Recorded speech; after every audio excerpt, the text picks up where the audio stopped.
Kidney आणि brain झाली. Brain complete केलं, न्यूरल डिसीजेस वगैरे झाले होते. पुढे जाऊया. महत्वाचं ऑर्गन आपल्याला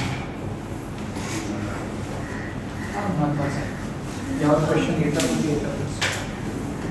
ह्युमन आहे, मानवी आजार, मानवी गोळा.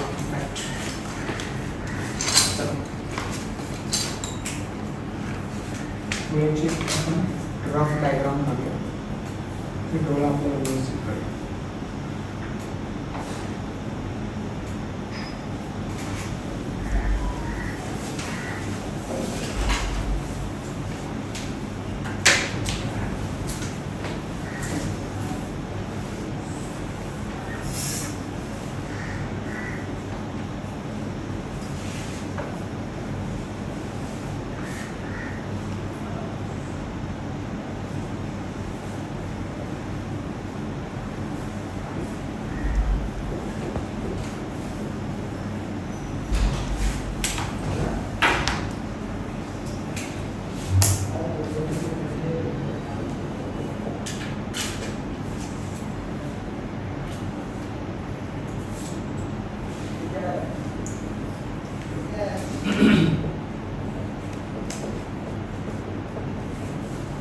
मराठी नाव पण देतो तुम्हाला कळावं.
डोर क्लोज कर देना.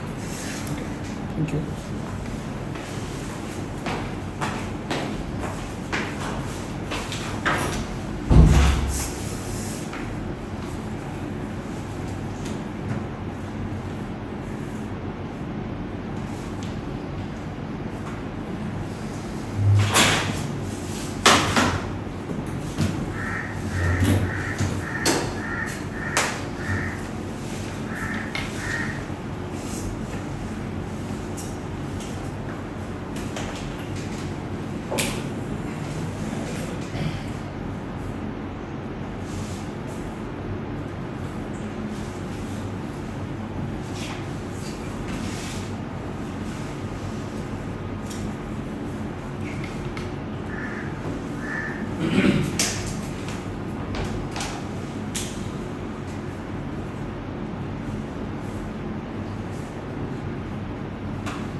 अनिकेत नाही आला आज? नाही आला.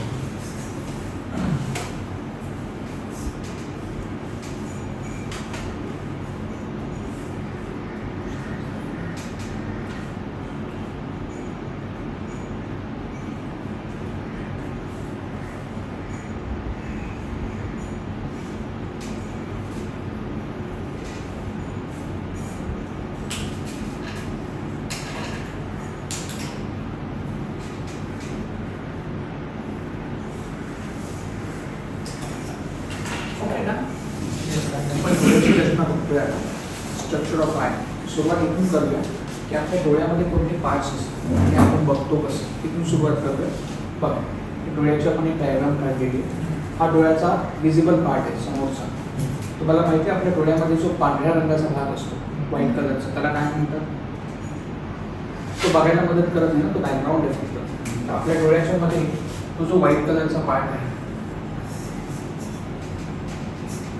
त्याला काय म्हटलं जातं? स्क्लेरा असं म्हटलं जातं. मराठीत पण स्क्लेराच बोलतात. Okay, so that white color part in your eyes is known as sclera. Okay. आता पुढे बघा, फार महत्त्वाचं. आता हा गोल दिसतोय ना तुम्हाला, हा गोल आयबॉल आहे. See your eyeball. काहींचा काळा असतो, काहींचा निळा पण असतो, काहींचा काळ्या रंगाचा असतो. तर आता हा जो आयबॉल दिसतोय तुम्हाला, दिस इज द आयबॉल. आपल्या आयबॉलचा हा जो सरफेस आहे, पृष्ठभाग आहे, त्याला काय म्हटलं जातं बरं? कॉर्निया. तुमच्या आयबॉलचा पृष्ठभाग दॅट इज कॉल्ड कॉर्निया. मग आपल्या डोळ्याच्या आतमध्ये बघा अशा लहान लहान लाईन्स असतात, दिसतात त्या आडव्या तिरव्या लाईन्स. त्यांना काय म्हटलं जातं? आयरिस किंवा मराठीमध्ये त्याला परितारिका म्हणतात. आपल्या डोळ्याच्या आतमध्ये बघा हा छोटासा गोल सर्कल आहे दिसतोय, त्याला काय म्हटलं जातं? प्युपिल. मराठीत त्याला बुबुळ पण म्हणतात. गावाकडे त्याला डोळ्याची भावली असं देखील म्हटलं जातं. ओके.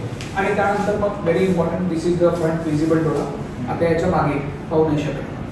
तर या आयबॉलच्या मागे हा पार्ट असतो, दिसतोय तुम्हाला सर्क्युलर पार्ट. हा दिसायला एक्झॅक्टली कॉन्टॅक्ट लेन्स सारखा असतो. डोळ्यात कॉन्टॅक्ट लेन्स लावतात लोक. कॉन्टॅक्ट लेन्स कशी गोल असते आणि ट्रान्सपरंट असते. इमॅजिन करा तुमच्या डोळ्याच्या मागे, इथे याच्या मागे एक सर्क्युलर ट्रान्सपरंट प्लांट आहे. त्याला काय म्हटलं जातं? Optic lens. मराठीत काय म्हणतात? नेत्रहिना. आणि ऑप्टिक लेन्सच्या मागे पाहू शकत नाही आपण, डोळ्याच्या फुलवरात हा रेड कलरचा डॉट असतो, दिसतोय तुम्हाला? त्याला रेटिना किंवा काय म्हटलं जातं? नेत्रपटल. ओके. नेत्रपटलाला काही जण दृष्टीपटल पण म्हणतात किंवा काही जण त्याला डोळ्याची भावली असं देखील म्हणतात. डोळ्याची भावली म्हणण्यापेक्षा डोळ्याचा पडदा असं देखील म्हणतात. तर नेत्रपटल, दृष्टीपटल, मागचा पडदा त्याला रेटिना म्हणतात. आणि त्यानंतर मग रेटिनाला असे ब्रांचेस कुठले दिसतात तुम्हाला? या ब्रांचेसला काय म्हटलं जातं? Optic nerves. Optic nerves basically cells आहेत, पेशी आहेत, ते जाऊन कोणाला अटॅच होतात?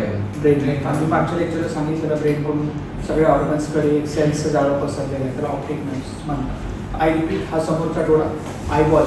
आयबॉलचं सरफेस कॉर्निया. कॉर्नियाच्या ब्लाइंड लाईन आयरिस. मग तो बुबुळ प्युपिल. मग या प्युपिलच्या मागे ऑप्टिक लेन्स. ऑप्टिक लेन्सच्या मागे हा रेटिनल. त्याचे फाटे कुठे गेले? ब्रेन. हा आपला डोळा आहे. ओके. नॉर्मली तुम्ही NCERT किंवा बाकी रेफरन्स बुक पाहिले त्यामध्ये डोळ्याची डायग्राम अशी हॉरिझॉन्टल काढलेली असते, आडवी.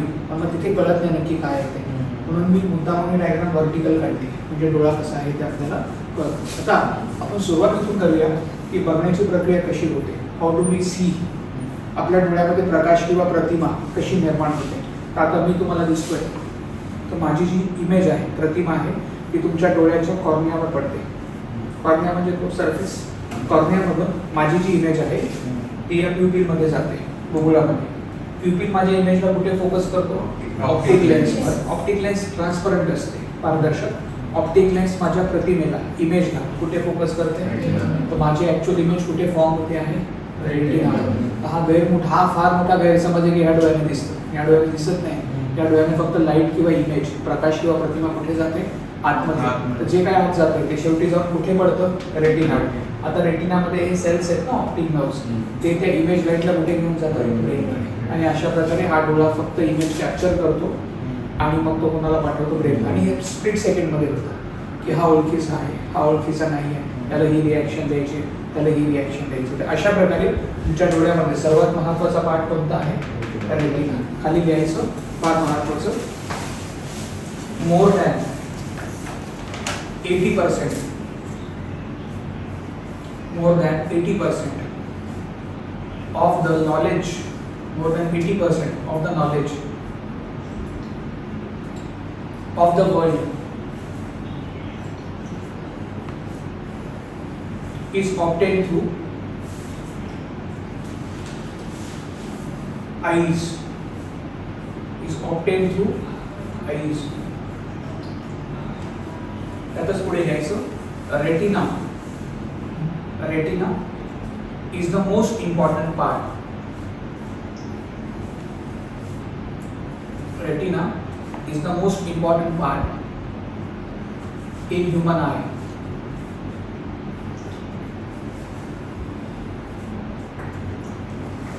ओके, काय लिहिले कळालंच तुम्हाला? या जगाचं 80% पेक्षा जास्त ज्ञान तुम्हाला कशामुळे मिळतं? डोळ्यामुळे. डोळे नसते तर हे जग तितकं चांगलं कळालं असतं का? नसतं कळालं. त्याच्यामागे तुमच्या डोळ्यांचा फार मोठा हात आहे. दुसरी गोष्ट फार फार महत्त्वाचं, टॉकिंग अबाउट आईज. आपल्या डोळ्यांचं म्हणजे तसं बघायला गेलं तर आपला कॅमेरा 50 मेगापिक्सलचा असतो, किती छान पिक्चर येतो. तर तुमचे डोळे जे आहेत they can capture image as good as 4000 megapixel. 4000 मेगापिक्सलचा कॅमेरा बघा किती क्लिअर इमेज देईल. इतके चांगले इमेजेस तुमच्या डोळ्यात घेऊ शकतो. ते ईश्वराने बनवलेले जे आहे ते तुमच्यापेक्षा चांगलंच आहे. ओके, फार महत्त्वाचं. आता आपल्या डोळ्यामध्ये सर्वात महत्त्वाचा पार्ट कोणता आहे? रेटिना. आणि रेटिनाची बिचाराची एक कमजोरी आहे की त्याला जास्त प्रकाश शोषवत नाही.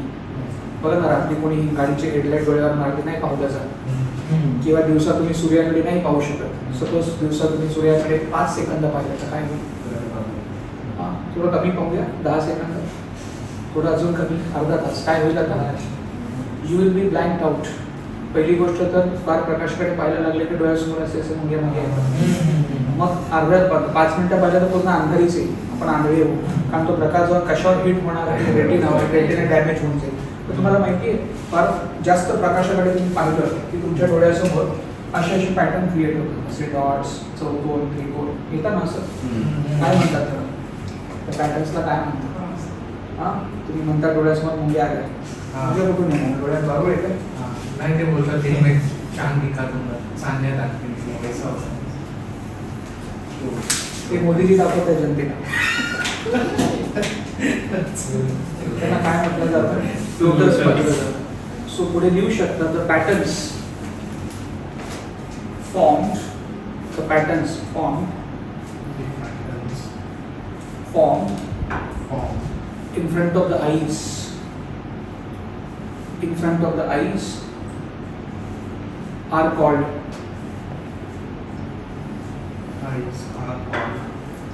floaters.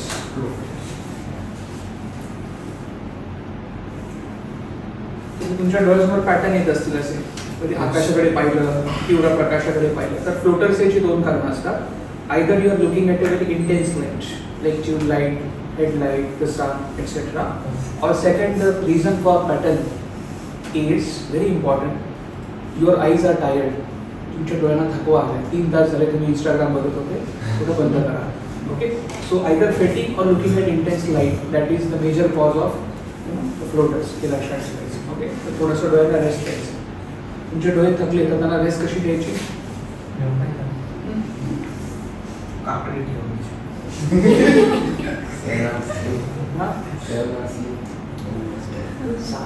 थोडासा थकवा म्हणून 7 तास झोपलो, परवडणार नाही. That is very important. You are sleeping anyways. डोळ्यांना जर थकवा आला असं वाटतं आहे तर फक्त हे पाम्स डोळ्यावर असं ठेवायचं. You can only give rest your eyes when you block entire light. डोळ्याकडे प्रकाश जायचा बंद केला की डोळ्यांना काय मिळतं? पण आता बघतो डोळे बंद केले नसेल तरी प्रकाश डोळ्यात जातोय. पूर्ण ब्लॉक करायचं तर काय करा? Just put your palms on the I. Okay, आणि असं 5 मिनिटं करून ठेवायचं. 5 मिनिटं डोळ्यामध्ये प्रकाश जाण्यापासून रोखला आपण तर डोळे 5 मिनिटांत किती रिफ्रेश होतात, तुम्ही एकदा करून.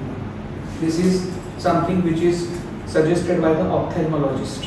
डोळ्यांचे जे डॉक्टर आहेत ते सांगतात की डोळ्यांना थकवा आला की पाम्स लावा. स्पेशली आईज कव्हर असतं, कव्हर करा. कव्हर ना, you are covering it with the palm. Okay, ते काकडी बिकडी ठीक आहे, you are not in to the palm. त्यामुळे फार महत्वाचं. This is like low cost, without kakdi, without kit on. That is very important. Kakdi is also good. की वेगवेगळे भेटते नाही भेटते. पुढे फार महत्त्वाचं आता आपल्या रेटिनावर जास्त लाईट पडत राहिली, रेटिना डॅमेज व्हायचा ना, तर ईश्वराने आपल्या रेटिनाला प्रोटेक्शन दिले. लाईट आधी कुठे पडते कॉर्नियावर, मग ती कुठे जाते प्युपिल, बघून प्युपिल हाच तो भाग आहे ज्यातून लाईट आत जाते. Pupil is like a door to our eyes, दरवाजा आहे तो. तर तुम्ही पाहिलं असेल आपला प्युपिल असा कॉन्ट्रॅक्ट एक्सपांड होतो, आकुंचन आणि प्रसर लहान मोठा होत असतो. त्याचं असं आहे की जेव्हा इंटेन्स लाईट, फार जास्त लाईट तुमच्या प्युपिलवर पडते तर प्युपिल विल कॉन्ट्रॅक्ट, श्रिंक होतो तो.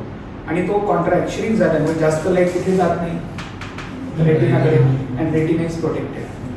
पण बघण्यासाठी आपल्याला लाईट लागते, तर जिथे कमी प्रकाश आहे, अंधारी खोली आहे, प्रकाश नाही आहे, डिम लाईट, थोडाफार प्रकाश तरी डोळ्यात जायला पाहिजे, दिसेल ना आपल्याला. जिथे लो लाईट असते तिथे प्रकाश डोळ्यात जावा, म्हणून आपला प्युपिल काय होतो, एक्सपांड, मोठा होतो. आणि जो काही थोडा प्रकाश येतो डोळ्यात जाणार आणि आपल्याला दुसरं का नाही ते दिसणार. Wien the light is very intense, pupil will become small, and when there is low light it will become expand. तर अशा प्रकारे तुमचं प्युपिल काय होत असतं, लहान मोठं होत असतं. इथे दिलंच आहे ना, प्युपिल कॉन्ट्रॅक्ट्स अँड एक्सपांड. आता प्युपिलला कॉन्ट्रॅक्ट एक्सपांड व्हायला कोण मदत करते, तर त्याच्या बाजूला त्या लाईन्स दिसत आहेत ना, त्यांना काय म्हटलं जातं, तर आयरिस तो खाचा आहे ज्याच्यामध्ये प्युपिल बसवलाय.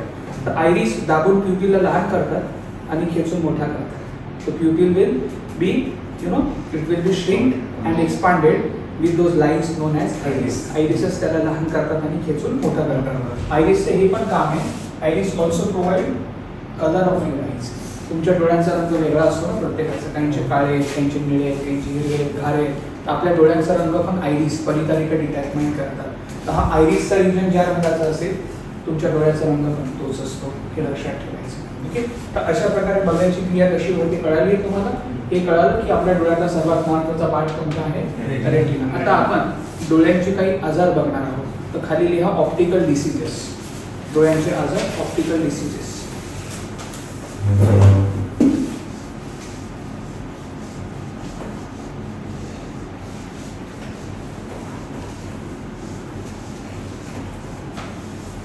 काही आजार निघून घ्या, आपण डिस्कस करूया.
डायोप्टर.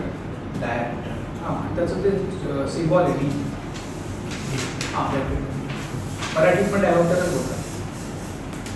ठीक आहे, done. This is very important. पुढे आपण बघतो आहे डोळ्याचे आजार.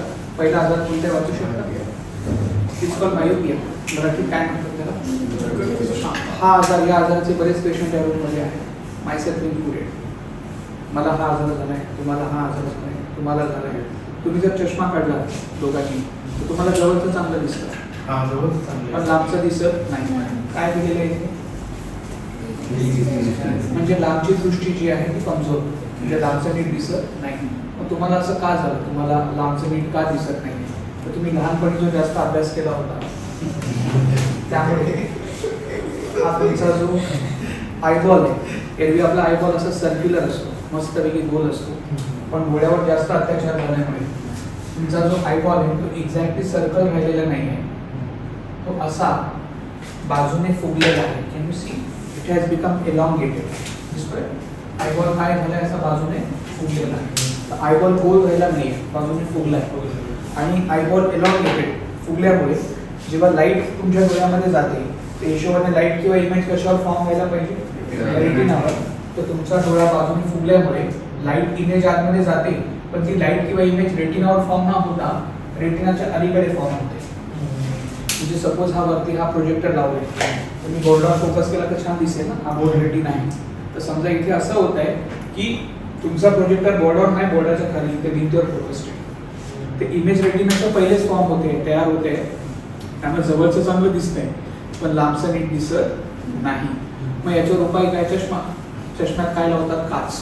चष्म्यातली जी काच आहे त्याला लेन्स किंवा भिंत म्हटलं जातं. तर तुमच्या चष्म्यामध्ये जी काच आहे ती कोणती आहे? Concave lens. कॉन्केव्ह लेन्स जी आहे ती दिसायला अशी असते, अशी. Can you see this? ती मध्ये पातळ असते आणि वरती काय असते? फुगलेली असते. आता तुमच्या माझा चष्मा पण जो आहे तो फ्रेमवाला आहे. या काचमध्ये पण ही जी काच आहे ती मध्ये पातळ आणि वरती कशी आहे? फुगलेली आहे. ओके. आता ही काच डोळ्यासमोर लावली की आधी लाईट कशावर पडणार आहे? काचेवर. ही काच लाईटीला किंवा इमेजला बरोबर कुठे फोकस करते? आणि तुम्हाला लांबचं जवळचं चांगलं दिसतं, पण ॲज लॉंग एज चष्मा तो काच काढली की पुन्हा रेटिनाच्या अलीकडे ती इमेज फॉर्म होणार, लाईट फॉर्म होणार आणि तुम्हाला मग नीट दिसणार नाही. ओके. चष्मा लागायचं काय कारण?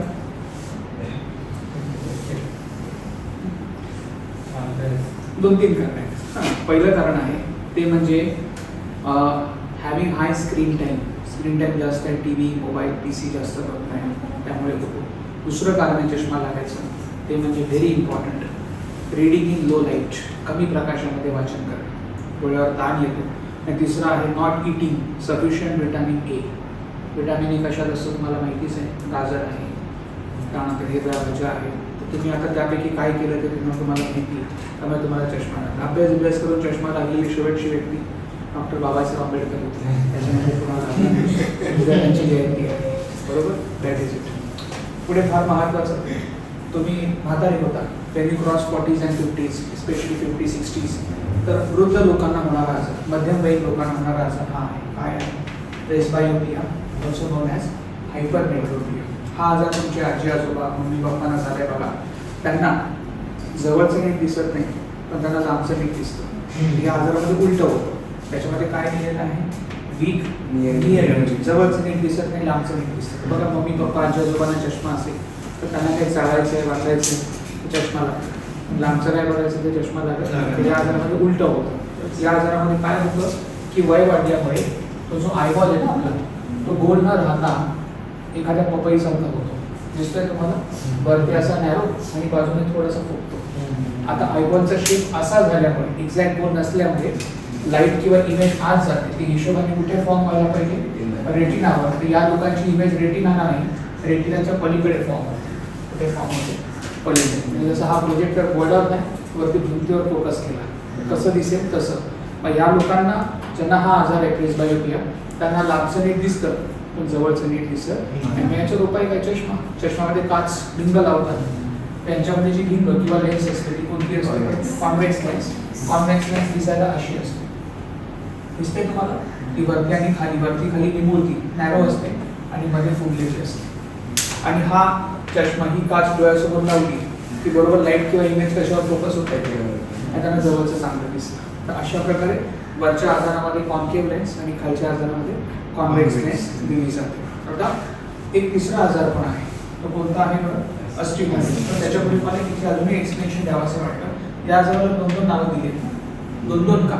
तर नॉर्मली हा जो आजार आहे जवळचं न दिसणं, हा तरुणांना होत नाही, मेनली कोणाला होतो? वृद्ध लोकांना होतो.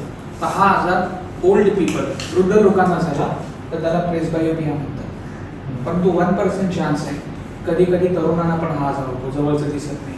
हा आजार जर यंगस्टर्सला झाला तर त्याला काय म्हणतात? हायपरमेट्रोपिया. तर आजार सेम असे as per age group they have labelled it.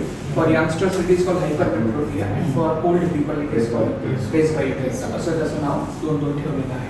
पुढे पुढचा आजार काय आहे? अस्टिग्मॅटिझम. अस्टिग्मॅटिझम काय असतो? हा आपला आयबॉल आहे. आयबॉलच्या सरफेसला काय म्हणतात? कॉर्निया. आपला जो कॉर्निया आहे डोळ्याचा तो मस्त सपाट असतो, पण डोळ्यावर फार अत्याचार केल्यामुळे 5-5 तास मोबाईल बघितला, 6-6 तास टीव्ही बघितली, तर तो लाईट असते ना ती मोबाईलमधून निघते, ती जाऊन तुमच्या कॉर्नियावर हॅमर होत असते आणि तुमचा कॉर्निया अस्टिग्मॅटिझम असल्यामुळे असा खडबडीत होतो. तो सपाट राहत नाही, प्लेन राहत नाही. जशी भिंत हात लावली तर खडबडीत आहे ना, तर तुमचा कॉर्निया पण कसा होतो? It becomes rough. लिहिलं नाही रफ कॉर्निया सरफेस.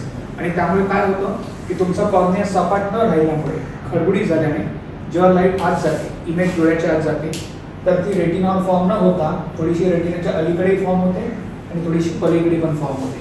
मग त्या व्यक्तीला जवळचं पण नीट दिसत नाही आणि लांबचं पण नीट दिसत नाही, त्याला सगळं दुसरं दिसतं. यालाच काय म्हटलं जातं? अस्टिग्मॅटिझम. मग या आजारामध्ये तुम्हाला काय करावं लागेल? कॉन्केव्ह आणि कॉन्व्हेक्स लेन्स एकत्र करून नवीन काच बनवावी लागेल. तर या आजारामध्ये जो चष्मा वापरतात त्या चष्म्याला काय म्हटलं जातं? सिलेंड्रिकल लेन्स म्हणतात. जाड भिंगाचा चष्मा असतो. पाहिलं की नाही? तो कोणता पिक्चर आहे परेश रावलचा? जाड भिंगाचा चष्मा. हेराफेरी पाहिलंय ना? हां. तर त्याच्यामध्ये तो चष्मा आहे ना, दॅट इज सिलेंड्रिकल लेन्स. लक्षात ठेवायचं आहे. तर या आजारामध्ये दोन्ही कॉन्केव्ह कॉन्व्हेक्स मिक्स करून नवीन काच बनवतात, दॅट इज फॉर सिलेंड्रिकल. मग लाईट बरोबर रेटिनॉल फोकस होते, त्या व्यक्तीला लांबचं जवळचं दोन्ही दिसतं. पण हा आजार त्यांना जास्त होतो ज्यांचा स्क्रीन टाईम एक्स्ट्रीमली हाय आहे, जे 8-8, 10-10 तास मोबाईल, टीव्ही, पीसीवर बसतात, त्यांना व्हायची शक्यता जास्त आहे. ओके. अँड फायनली तुम्हाला चष्मा असेल तर चष्म्याचा नंबर पण सांगतात. तुमचा काय नंबर चष्म्याचा? No idea. हां, मायनस काय बघा? -2 समथिंग आहे. तुमचा पण चष्मा आहे तुम्ही घातला नाही आज? -0.5. हां, चष्मा घालायचा नाही तर नंबर वाढणार. हां, पीसीवर असताना कधीतरी होतं असं. हो, ठीक आहे. चष्म्याचा नंबर मायनसमध्ये सांगतात, म्हणजे -2. -2 काय किलो, डझन, लिटर काहीतरी नंबर बोलायचा पण युनिट असेल ना एकक. तर चष्म्याचा नंबर कशामध्ये मोजतात? डायोप्टर. तू म्हणतेस की माझा नंबर -2 आहे, तर -2 डायोप्टर. आता मायनस काय? तर तुम्हाला पहिला आजार असेल मायोपिया, तर तुमचा नंबर कशात सांगतात? -मध्ये. तुम्हाला हा दुसरा आजार आहे म्हाताऱ्या लोकांचा, तुमचा नंबर कशात सांगतात? +मध्ये. आणि तिसरा आजार असेल तर मायनस प्लस दोन्ही नंबर असतो, लक्षात ठेवायचे. So minus indicate that you are suffering from myopia and plus indicates you are suffering from presbyopia or hypermetropia. In astigmatism there are both numbers, minus and plus. लक्षात ठेवायचे. तर वरती खाली ते मायनस प्लस करून टाकणार.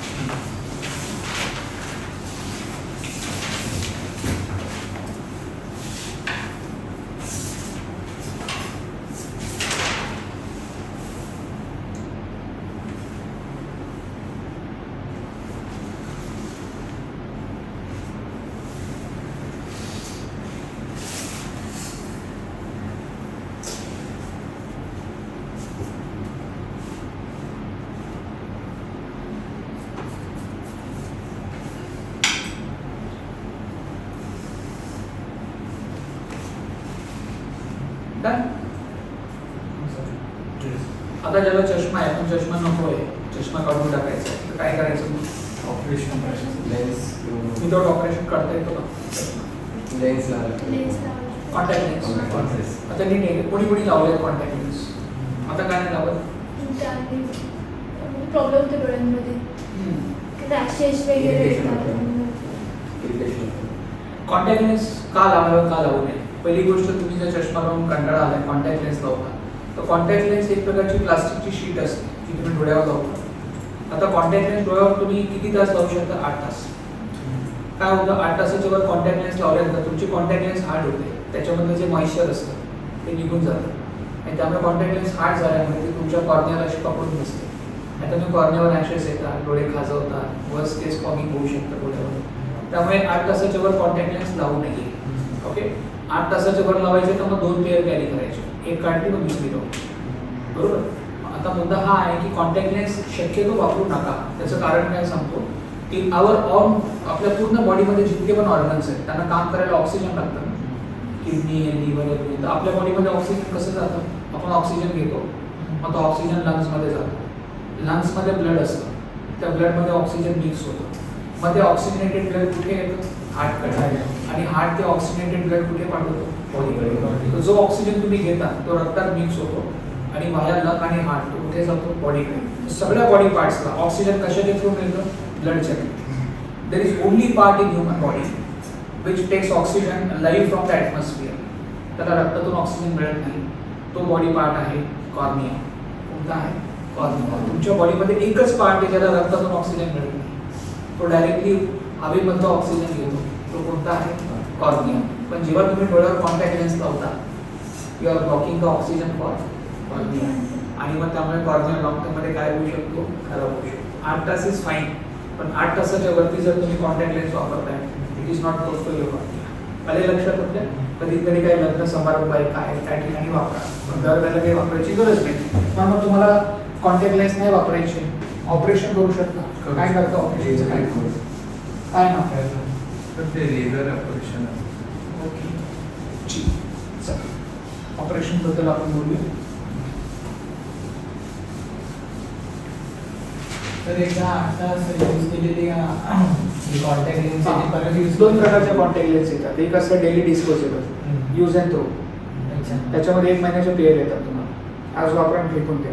आणि एक असते डेली युजेबल, ती तुम्ही एकदा टाकली की वर्षभर वापरू शकता. हां, म्हणजे वेगवेगळे येतात. 3 महिन्यावाली येते, 3 महिने वापरू, 6 महिन्यावाली येते, वर्षावाली येते आणि डेली डिस्पोजेबल पण येते. त्याच्यावर मॉइश्चरायझिंग सोल्युशन असतं. हां, त्याच्यामध्ये मॉइश्चरायझिंग सोल्युशन असतं. 2 कंपन्या आहेत मार्केटमध्ये, एक रेनो नावाची कंपनी येते आणि एक शिबा नावाची कंपनी येते. तर ते एक लिक्विड देतात माहिती आहे, ते छोटंसं त्याचं ते डब्यामध्ये लिक्विड टाकायचं आणि त्याच्यामध्ये कॉन्टॅक्ट लेन्स टाकायचं आणि कॉन्टॅक्ट लेन्स त्यामध्ये मॉइश्चर होतात आणि मग ते लावली तर ते मॉइश्चरायझर लेन्समध्ये 8 तास टिकून राहतात. पण आता ते एसीच्या समोर बसताय, फॅनच्या समोर बसताय, स्कूटी बाईक चालवताय, तर मग तो मॉइश्चर काय होतो? निघून जातो. द लेन्स बिकम्स हार्ड आणि थोडीशी पकडून बसते. त्यामुळे वन्स इन अ वाईल ठीक आहे, रोज काय प्रयत्न करू नका. तुम्हाला जर चष्म्याचा नंबर काढून टाकायचा आहे विदाउट लेन्स म्हणजे न लावता, तर 2 ऑप्शन आहेत. एक तुमचा चष्म्याचा नंबर -2.5 त्याच्या खाली असेल तर पहिलं ऑप्शन आहे तुम्ही 6 महिने हे करायचं, आठवड्यातून 3 वेळा पालकची भाजी खायची. त्याच्यामध्ये huge amount of vitamin A असतं, त्यामुळे डोळे नरिश होतात.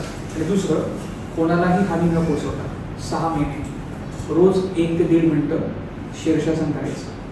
काय करायचं? शीर्षासन. शीर्षासन माहिती ना, डोकं खाली पाय वर आणि हानी न पोचवतं, कोणाच्या अंगावर पडले असं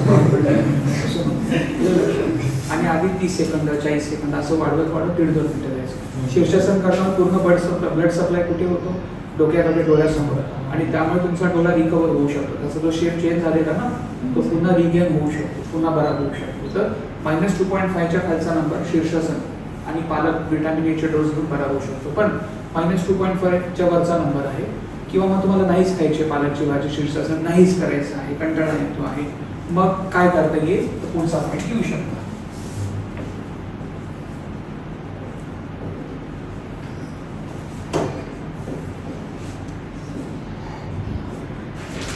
सर हे कधी लोड -2.5च्या खाली असेल तर? हां, हो. असं काही नाही, -2.5च्या खाली पण तुम्ही ऑपरेशन करू शकता. तुम्हाला ते नैसर्गिक उपाय करायचे नसतील तर उपाय सांगतोच.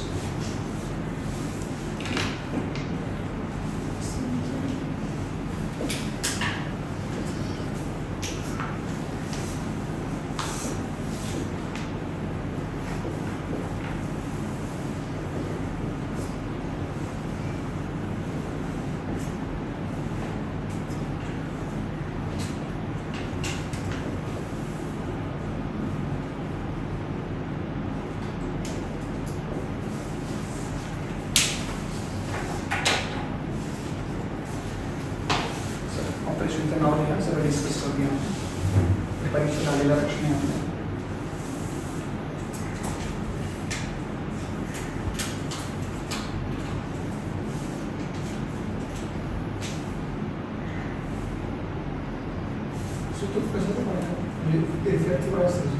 हां, त्याच्याच पुढे जायचं. डोळ्यांचे आजार बघतोय ना आपण, त्यातच पुढे. म्हणजे आजार बरे करण्यासाठी काय करता येईल?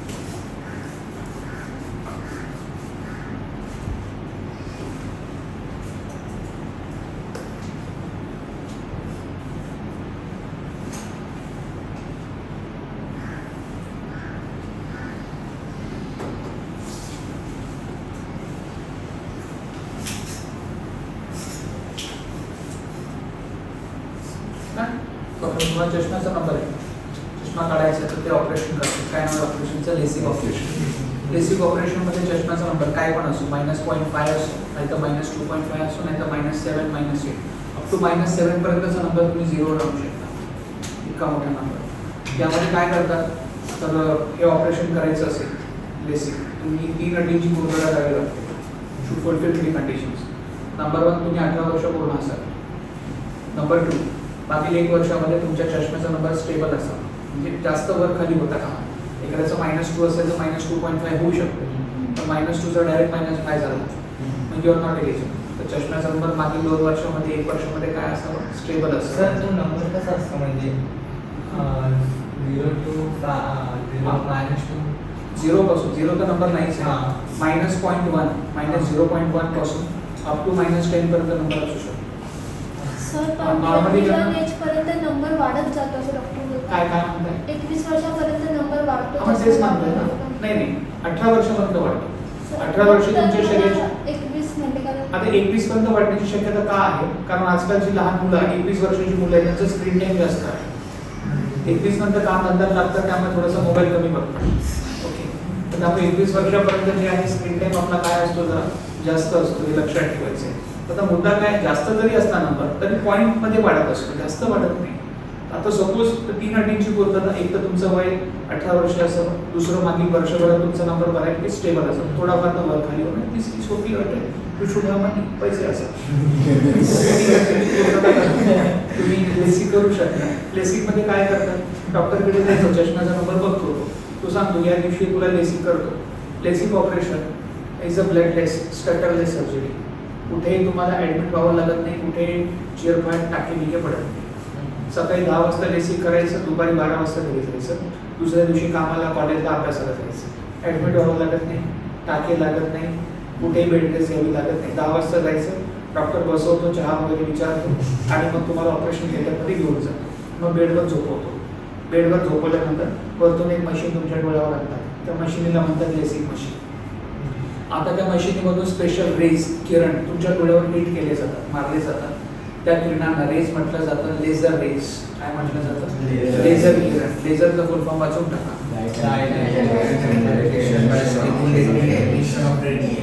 लेझरमध्ये काय करतात, लेसिक ऑपरेशनमध्ये काय करतात, डॉक्टर आता काय करणार आहे, तुम्हाला चष्मा लागायचं कारण काय होतं, तुमचा जो आयबॉल होता ना, त्याचा शेप चेंज झाला होता, म्हटलं ना असं फुगलेला असतो. तर आता लेझर किरणांच्या साहाय्याने तुमच्या डोळ्याचा आयबॉल कोरून काढतात, कार करतात, तो पुन्हा गोल करून टाकतात. आता कार करतात मग डोळ्यावर असं काय म्हणू नका की असं केनक्या बिनक्या होतं, असं काही. It just a bloodless sutureless surgery. टाके पडत नाही, कुठेही त्रास होत नाही. पूर्ण ऑपरेशन किती चालतं? फक्त 10 मिनिटं. किती मिनिटं? 10 मिनिटात तुम्हाला जाणवत पण नाही काय करतायत माझ्या डोळ्याला. पेशंट आतमध्ये जात असताना दुसरं दिसतं त्याला, बाहेर येताना जाते सगळं छान दिसतं. मग त्याला पुन्हा बसून ठेवतात, काय चहा कॉफी हवाय का विचारतात, सगळं मस्त आहे, 12 वाजता घरी पाठवतात. आता पुढील 1 महिने 2च फक्त 3 काळच्या घ्यायची. एक तर काही आय ड्रॉप्स दिले जातात, ते दिवसातून 2-3दा टाकायचे. दुसऱ्या दिवशी कामाला जाऊ शकता, काही बेड रेस्ट नाही. दुसरं 1 महिना जरा स्क्रीन टाईम कमी ठेवायचा मोबाईल पीसीचा. आणि तिसरं बाहेर निघताना थोडेसे सनग्लासेस घालायचे, गॉगल घालायचे, बाकी काही नाही. ग्लासेस तुम्ही कसे घालता, all beautiful handsome people. Secondly फार महत्त्वाचं काय म्हटलं, आय ड्रॉप्स घालायचे. आणि तिसरं स्क्रीन टाईम थोडंसं काय ठेवायचं, रिलॅक्स. आणि म्हणून सर लेसिकचे फायदे तोटे काय, ऑपरेशन फेल गेलं तर पहिली गोष्ट आजपर्यंत जगामध्ये कोट्यावधी लेसिक सर्जरी झाल्या, एक पण फेल नाही. Because entire operation is done by the machine, there is no human intervention. Fail जातच नाही. दुसरी गोष्ट अप टू -7चा नंबर कमी होऊ शकतो. ओके. नंबर 3 कुठेही करू शकता तुम्ही, काही नाही, प्रायव्हेट गव्हर्नमेंट कुठेही जाऊन तुम्ही करू शकता. आता पुन्हा चष्मा लागेल का, तसं उत्तर आहे पुन्हा यंग आहात तेव्हा जवळ लांबचा चष्मा तर नाही लागला when you are young. But when you become old, may be 60s cross केल्यावर तुम्हाला हायपरमेट्रोपिया, प्रेस्बायोपिया होऊ शकतो. पण पुन्हा तुम्हाला लांबचा चष्मा लागणार. म्हातारपणा जवळचा लागू शकतो, ते तर काय म्हातारपणा नाही, ते कोणी नाही थांबू शकत, ते लक्षात ठेवायचं.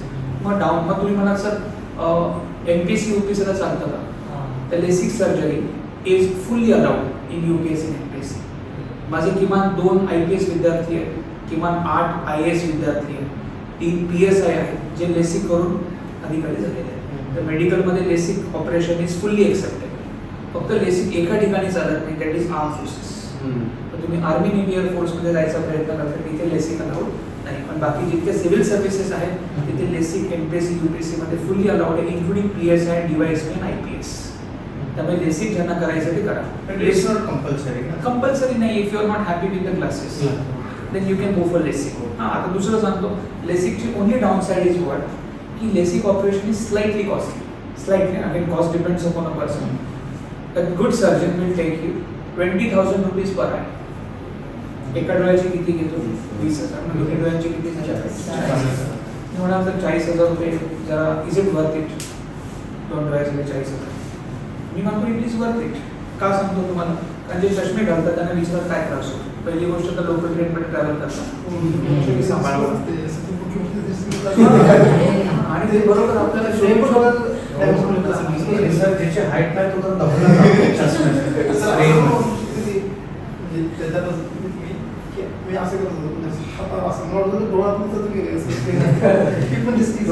ट्रॅव्हल करताना लोक शोधून मारतात. चष्मा दिसतो तर मारलाच पाहिजे. दुसरी गोष्ट, ज्यांना चष्मा आहे त्यांना हा प्रॉब्लेम होतो. पावसामध्ये स्कूटी बाईक चालवताना फॉगिंग चष्मा पडलं सगळं फॉगिंग. पॅन्डेमिकमध्ये मास्क लावला त्यात पण फॉगिंग होऊन जायचं. तिसरं कुठे काय समुद्र किंवा स्विमिंग पूलमध्ये खेळायला गेले की चष्मा बाहेर टाकावा लागतो बाजूला, आणि आतमध्ये आपण कोणाशी गेलो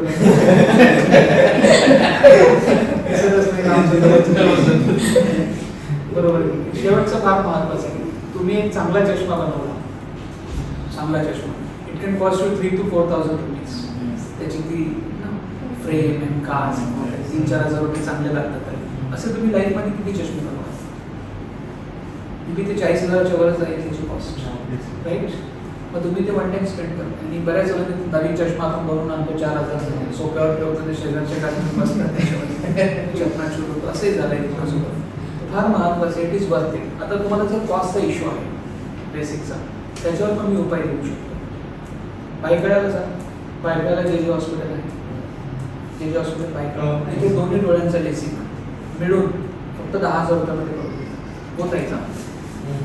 10,000 पूर्ण लेसिक करतात. माझ्या बऱ्याचशा स्टुडंटने जाऊन केले आणि चांगलं करतात ना JJ आणि गव्हर्नमेंटने. तिथे महाराष्ट्रातले सर्वात मोठे डोळ्यांचे डॉक्टर आहेत, तात्यासाहेब लहाने. नाव ऐकले नाही, त्यांच्या देखरेखीमध्ये होतं. तर ज्यांना कॉस्टचा इश्यू आहे त्यांनी JJला जा, आणि ज्यांना नाही परवडते प्रायव्हेटमध्ये करायला ते इश्यू नाही ते प्रायव्हेटमध्ये करू शकतात. आले लक्षात आपल्या. So LASIK is very good surgery. जर तुम्हाला नको आहे चष्मा, you can go for LASIK. आले लक्षात आपल्या. ज्याला शुगर वगैरे आहे, हां तर आता म्हणजे वडिलांचे हां. जास्त डोळे येतात, हां. जास्त करून इन्सुलिन घ्यावं. हां, टाईप 1 डायबिटीज. तर ते डॉक्टर म्हणतात की आम्ही सर्जरी करके भी मतलब नाही डॅमेज. अभी क्या है ना, जी लोक ऑलरेडी एजेड आहेत, ते 50s and 60s मध्ये, ते लेसिक नाही करत because they are already use to that life. Okay. म्हणजे यंग्स आहेत, यंगस्टर्स आहेत तुमच्यासारखे, ज्यांना there is a whole life आहे ऑफ दॅम, मग त्यांना सर्व्हिसमध्ये जायचं आहे. आणि स्पेशली तुम्ही जर का अशा सर्व्हिसेसमध्ये जात आहे जिथे फील्ड जॉब आहे, पोलीस डिपार्टमेंट आहे, रेल्वे डिपार्टमेंट आहे, मग तिथे धावता बोलताना चष्मा तुम्हाला त्रास आहे. मग अशा वेळेला तुमचा फील्ड जॉब असेल मग तुम्ही लेसिक करून घ्या. ओके, जर तुम्हाला वाटते की नाही चष्मा मी कम्फर्टेबल आहे, मी चष्म्यामध्ये हुशार दिसतो, चांगला दिसतो, मग मी कंटिन्यू विथ द स्पेक्ट्स. आणि लक्षात ठेवा, लेसिक करणं कंपल्सरी नाही आहे. इट्स अप टू यू, तुमचा कम्फर्टेबल फॅक्टर किती आहे चष्म्याबद्दल, त्याप्रमाणे ते सगळं चालणार. आणि लक्षात ठेवा. चला, पुढे जाऊया आपण. पुढे अजून काही डोळ्यांचे आजार आहेत बघा. अजून लेसिक बद्दल काय प्रश्न विचारायचे तुम्हाला? मी का नाही केली वगैरे? मी पैसे जमवतो थोडेसे राहिले, आता दिवाळीपर्यंत कम्प्लीट नाही डू लेसिक. पुढे जाऊया आपण. What we are going to. पुढचा आजार बघा, फार महत्वाचा आहे.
फिनिश्ड.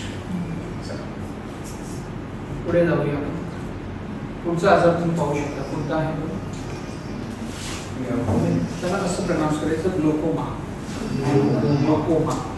ग्लोकोमा आजार काय असतो? मराठीमध्ये त्याला काच बिंदू असं म्हटलं जातं. काय असतं बघा, आपला आयबॉल आहे ना, आयबॉलच्या मागे काही अशा छोट्या छोट्या नळ्या असतात. दिसतंय तुम्हाला नळ्या? या नळ्यांना हे म्हटलं जातं, काय म्हणतात, सिलिअरिमस किंवा त्याला सिलिअरी स्नायू असं म्हणतात. तर या नळ्यांमध्ये एक लिक्विड तयार होतो. त्या लिक्विडला, त्या रसायनाला काय म्हटलं जातं बरं, ॲक्वस ह्युमर, मराठीची सेम नाव. आणि हा या नळ्यांमध्ये ते ॲक्वस ह्युमर नावाचं लिक्विड तयार होतं आणि ते आपल्या कॉर्नियावर, डोळ्याच्या पृष्ठभागावर येतं. तर बघा ना, आपला जो डोळा आहे ना तो असा ड्राय नसतो, त्याच्यावरती एक लिक्विडची लेअर असते ना नेहमी, आपला डोळा असा पाणावलेला असतो नेहमी. तर आपल्या डोळ्यावर जे लिक्विड आहे त्याला ॲक्वस ह्युमर म्हटलं जातं. आणि आपल्या आयबॉलच्या मागे त्या नळ्या आहेत, त्यांना आपण सिलिअरी मसल म्हणतो. त्यामध्ये तो लिक्विड तयार होतो आणि रिलीज होऊन कुठे येतो, डोळ्यात मिळतो. आता हा जो ग्लुकोमा आजार आहे त्याच्यामध्ये या नळ्या ब्लॉक होऊन जातात, म्हणजे त्यांचं जे ओपनिंग आहे ज्यातून तो लिक्विड बाहेर येतो ते ओपनिंगच बंद होऊन जातं. आता काय होत आहे की त्या नळ्यांमध्ये लिक्विड तयार होत आहे पण ते रिलीज होत नाही, तर डोळ्याला डबल मार पडतो. पहिली गोष्ट, लिक्विड डोळ्यावर न आल्यामुळे तुमचा डोळा ड्राय होतो. आता डोळा ड्राय झाल्यावर काय होणार आहे बघा, आता हा डोळा आहे आणि तुमच्या पापण्यांची उघडझाप होत असते ना, तर मध्ये ती लिक्विडची लेअर असेल तर त्यामुळे मग डोळा आणि पापण्यांचं घर्षण होणार नाही, फ्रिक्शन होणार नाही. तो लिक्विड काय करतो, एक प्रकारचं लुब्रिकेंटचं काम करतो, पण तो लिक्विड तयारच होत नाही आहे. त्यामुळे आता डोळा आणि पापण्यांच्या मध्ये काही लुब्रिकेंट नाही आहे, त्यामुळे पापण्याने डोळा काय होणार आहे, घासला जाणार आहे. त्यामुळे डोळा पुढून बर्बाद होतो, त्रास होतो डोळ्याला रॅशेस येतात, सूज येते, डोळा दुखतो. आणि लिक्विड मागे तयार होतं पण रिलीज होत नाहीये ना, तो लिक्विड तयार होऊन होऊन होऊन होऊन होऊन होऊन त्याचा प्रेशर कशावर यायला लागतो, ऑप्टिक लेन्स आणि रेटिना. लिक्विड रिलीजच होत नाही, मागे मग नळ्या फुगत जाणार ना, आणि मग त्याचा प्रेशर जो आहे त्याचा दाब ऑप्टिक लेन्स आणि रेटिनावर येऊ शकतो. त्यामुळे डोळा मागून पण खराब होतो आणि पुढून पण खराब होतो, आणि त्यामुळे त्या व्यक्तीची दृष्टी हळूहळू काय होते, कमी होते. लॉंग टर्म मध्ये त्याला ब्लाइंडनेस येऊ शकतो. आता हा ग्लुकोमा आजार 2 जणांना व्हायची शक्यता जास्त आहे. Number 1, people who are diabetic, ज्यांना डायबिटीज आहे. आणि secondly, people who are suffering from thyroid disorder, ज्याला थायरॉइडचा त्रास आहे. आपल्या इथे गळ्यामध्ये छोटीशी एक अवयव वर्गण असते, त्याला थायरॉइड म्हणतात. तर तो जर बिघडला किंवा मग तुम्हाला डायबिटीज आहे, तुम्हाला व्हायची शक्यता जास्त आहे. आता डायबिटिक पीपल आहे, त्यांनी गोळ्या व्यवस्थित घेतल्या, जेवणाचे पथ्य पाळले, व्यायाम केला, तर त्यांना हा आजार होत नाही. पण तो डोळ्यांचा, म्हणजे तुम्ही जेवण व्यवस्थित घेत नाही, गोड खाताय, व्यायाम करत नाही, गोळ्या घेत नाही, मग त्यांना व्हायची शक्यता काय आहे, जास्त. मग या आजारावर एकच उपाय, ऑपरेशन करतात आणि त्या ब्लॉक झालेल्या ज्या नळ्या सिलिअरी मसल्स त्यांना रिलीज केलं जातं, त्यांचं ओपनिंग ओपन केलं जातं. पण मग 6 महिन्यानंतर पुन्हा ते बंद होऊ शकतं. मग तुम्ही किती वेळ ऑपरेशन करणार.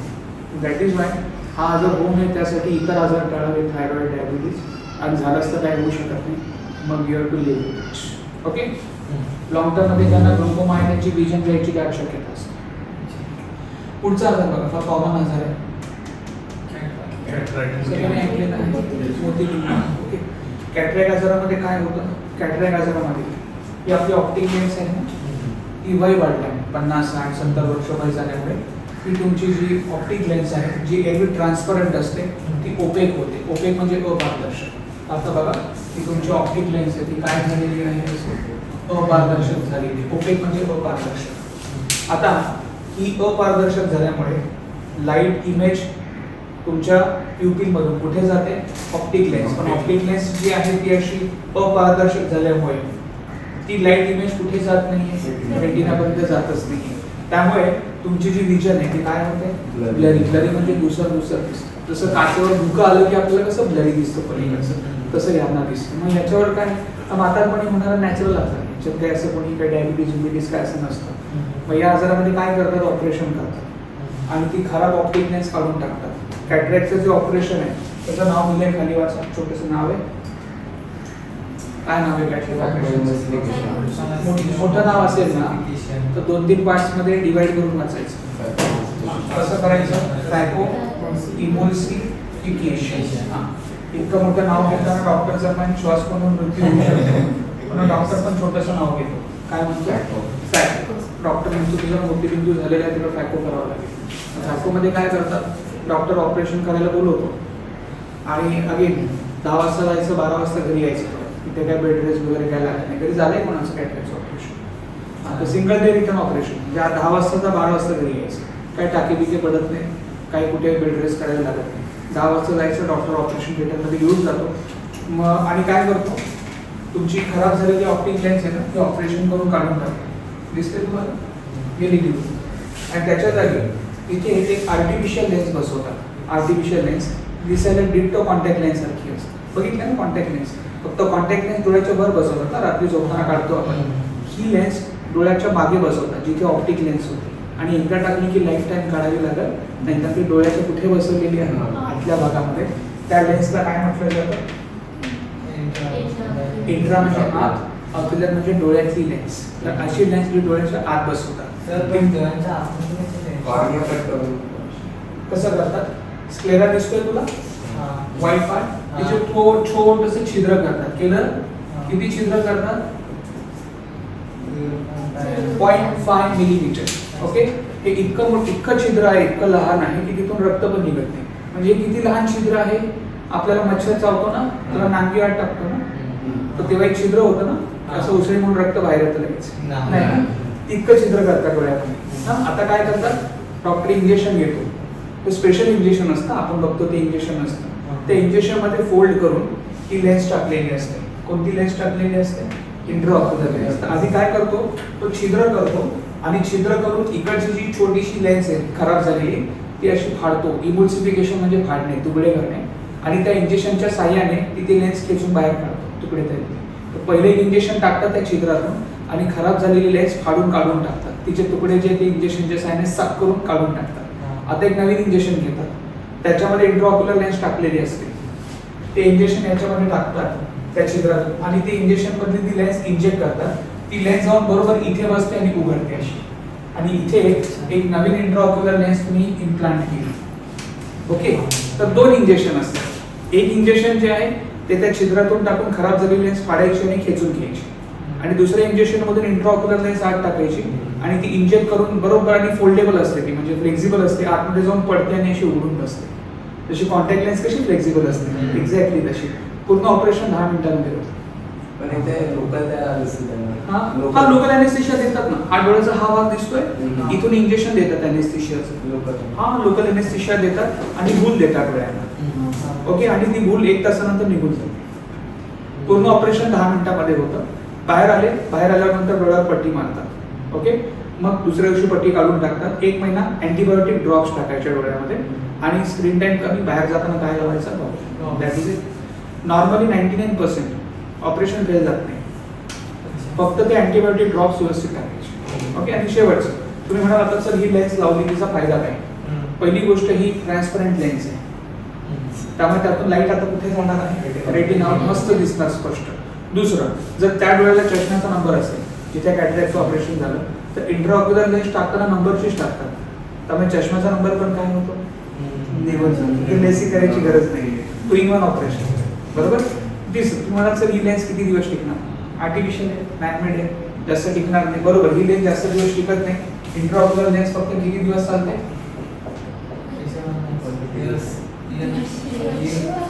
किती वर्ष चालते? माणूस जाणार, लेन्सचं काय होणार नाही, हे लक्षात ठेवायचं. ओके, थंडी वाजते का? चालेल, तर 26-27 वर टाकून द्या, एकदम मंद नको, सफोकेशन.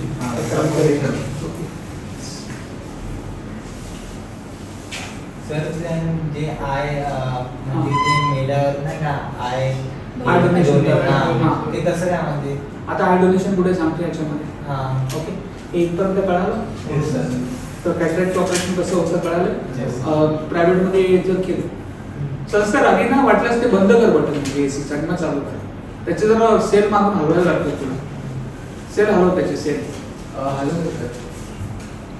एक मिनिट मी बघतो.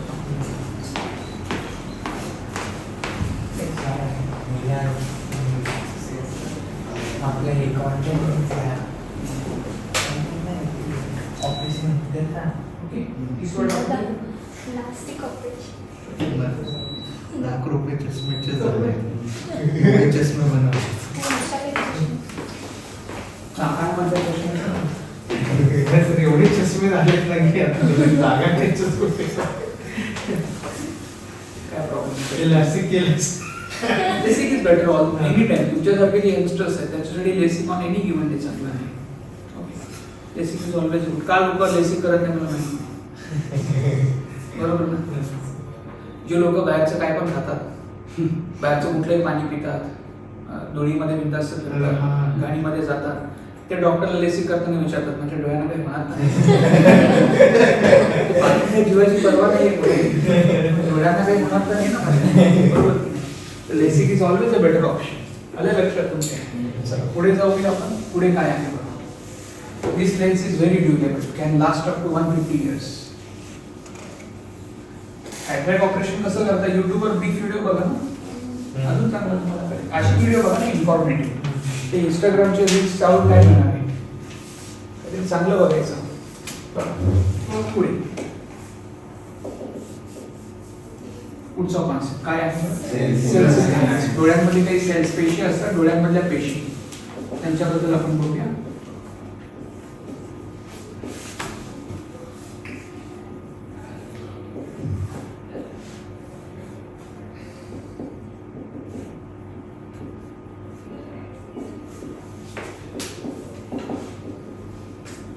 अटेंडन्स शीट मिळाली का तुम्हाला? मिळाली आहे ना? हां, साईन करून द्यायची त्याच्यात.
इशिगारा टेस्ट. कलर ब्लाइंडनेस म्हणजे रंगांधळेपणा. सर हे काय कम्प्लीट किती प्रकार आहेत कलर ब्लाइंडनेस? ओके, त्या टाइप्स ऑफ कलर ब्लाइंडनेस ते मी एक्सप्लेन करतो. झालं बघा, तुमचा जो रेटिना आहे ना सर्वात मागचा पाठवळ्याचा, त्याच्यामध्ये काही पेशी असतात, सेल्स असतात. पहिल्या पेशी असलेल्या काय म्हटलं जातं? Cone cells. आणि असतात रॉड सेल्स. कोन सेल्सना मराठी शंकवाकार, रॉड सेलला दंडाकार पेशी म्हटलं जातं. कोन सेल दिसायला आईस्क्रीमचा कोन असतो ना, रेग्युलर तसा असतो. करोड्स ऑफ कोन सेल्स असतात तुमच्या रेटिनामध्ये. ते सेल्स तुम्हाला कलर बघायला मदत करतात. तुमच्या आजूबाजूला तुम्हाला red, green, blue, yellow colour दिसत आहेत ना सगळे, ते कोणत्या सेल्समुळे आहेत? बरं, कोन सेल्समुळे. ते लक्षात ठेवायचं. आता काही लहान मुलं जन्माला येतात, तर जन्मता आईच्या पोटामध्येच त्यांच्या रेटिनामध्ये कोन सेल्स नीट तयार होत नाहीत. मग कोन सेल्स रेटिनामध्ये नीट न तयार झाल्यामुळे होणारा आजार आहे तो काय आहे? कलर ब्लाइंडनेस, ज्याला आपण रंगांधळेपणा असं म्हणतो. या आजारामध्ये त्या व्यक्तीला लाईफ टाईम कलर्स ओळखायला त्रास होतो. कलर ब्लाइंडनेस 3 प्रकारचे असतात. कम्प्लीट, संपूर्ण, दुसरा आहे रेड ग्रीन, तिसरा आहे blue yellow. Complete colour blindness मध्ये त्या व्यक्तीला जगामध्ये कोणताच कलर दिसत नाही. नॉर्मली या लोकांना सगळं जग ग्रे कलर मध्ये दिसतं. कोणत्या कलर मध्ये? No colours, no red, green, blue, yellow, nothing. They see entire world in grey, nothing else, nothing more. Okay. मग दुसरा कलर ब्लाइंडनेस कोणता आहे? त्यामध्ये त्या व्यक्तीला सगळे कलर दिसतात, फक्त रेड ग्रीन दिसत नाही. जिथे रेड आणि ग्रीन कलर असेल तिथे त्याला ग्रे दिसणार. ओके. आणि शेवटचा काय आहे? Blue yellow. ब्लू येलो मध्ये त्याला सगळे कलर दिसतात, पण जिथे ब्लू आणि येलो असेल तिथे त्याला काय दिसणार आहे? ग्रे दिसणार. अशा प्रकारे 3 प्रकारचे कलर ब्लाइंडनेस, रातआंधळेपणा नाही, रंगांधळेपणा आहे. ओके. आता रंगांगळेपणा कलर ब्लाइंडनेस आहे त्याच्याबद्दल 2-4 फॅक्ट सांगतो तुम्हाला. कलर ब्लाइंडनेस इज इनक्युरेबल, बरा होत नाही. हा एक जेनेटिक आजार आहे, म्हणजे आई बाबा किंवा तुमच्या पूर्वजांना असेल तर तुम्हाला होऊ शकतो, अनुवंशिक आजार आहे. तिसरा, नीट ऐकायचं महिलांनी मुलींनी, जर आपण 10 कलर ब्लाइंडनेसचे पेशंट घेतले तर 10 मध्ये 9 पेशंट कोण असतात? पुरुष असतात. पुरुष असतात. तर 10 पैकी 9 पेशंट कोण आहे? पुरुष. चुकून एखादी महिला निघते म्हणजे हा आजार मेनली कोणाला होतो? पुरुषांना होतो. महिलांना ईश्वराने हा आजार दिला नाहीये, कारण तुम्हाला नवरात्रीला 9 कलर करायचे असते. महिलांसाठी कलर पण महत्वाचे आहे. कोविड मध्ये मास्क पण मॅचिंग प्रत्येक गोष्ट मॅचिंगच असते. पुरुषांचं असं काही नाही, रेड शर्ट येलो पॅन्ट तरी ते कोणाला कोणी नाव ठेवत नाही, कोणाला छान बोलतात, बरोबर. ते थोडं जरी काही मिसमॅच झालं तर महिलांमध्ये चर्चा सुरू होते. दॅट इज अवेंटीज. हा आजार महिलांना होत नाही, कोणाला होतो? पुरुषांना होतो. आता जगात मॅक्झिमम पेशंट कलर ब्लाइंडनेस मध्ये तिघांपैकी कोणाचे आहे? Most number of patient belongs to red green colour blindness. जगात सर्वात जास्त पेशंट कोणते आहेत? रेड ग्रीन वाले आहेत. हे लक्षात ठेवायचे. तर तो मेजर आहे. तर रेड ग्रीनच्या खाली लिहू शकता मोस्ट ऑफ द पेशंट, बहुतांश रुग्ण.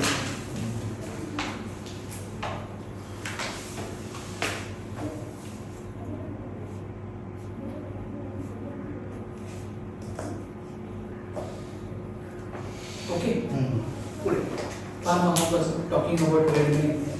मग काही मोठे मोठे सेलिब्रिटीज पण आहेत, ते कलर ब्लँड आहेत. माहिती आहे तुम्हाला? फेसबुकचा फाउंडर, मेटाचा फाउंडर मार्क झकरबर्ग, तो रेड ग्रीन कलर ब्लँड आहे. तुला माहिती आहे? फेसबुकचा लोगो कसा आहे? आणि व्हाईट आहे ना, मध्ये व्हाईट बॅकग्राऊंड आहे ना. आता रेड ग्रीन नाही आहे ना. व्हॉट्सअप मध्ये आहे का?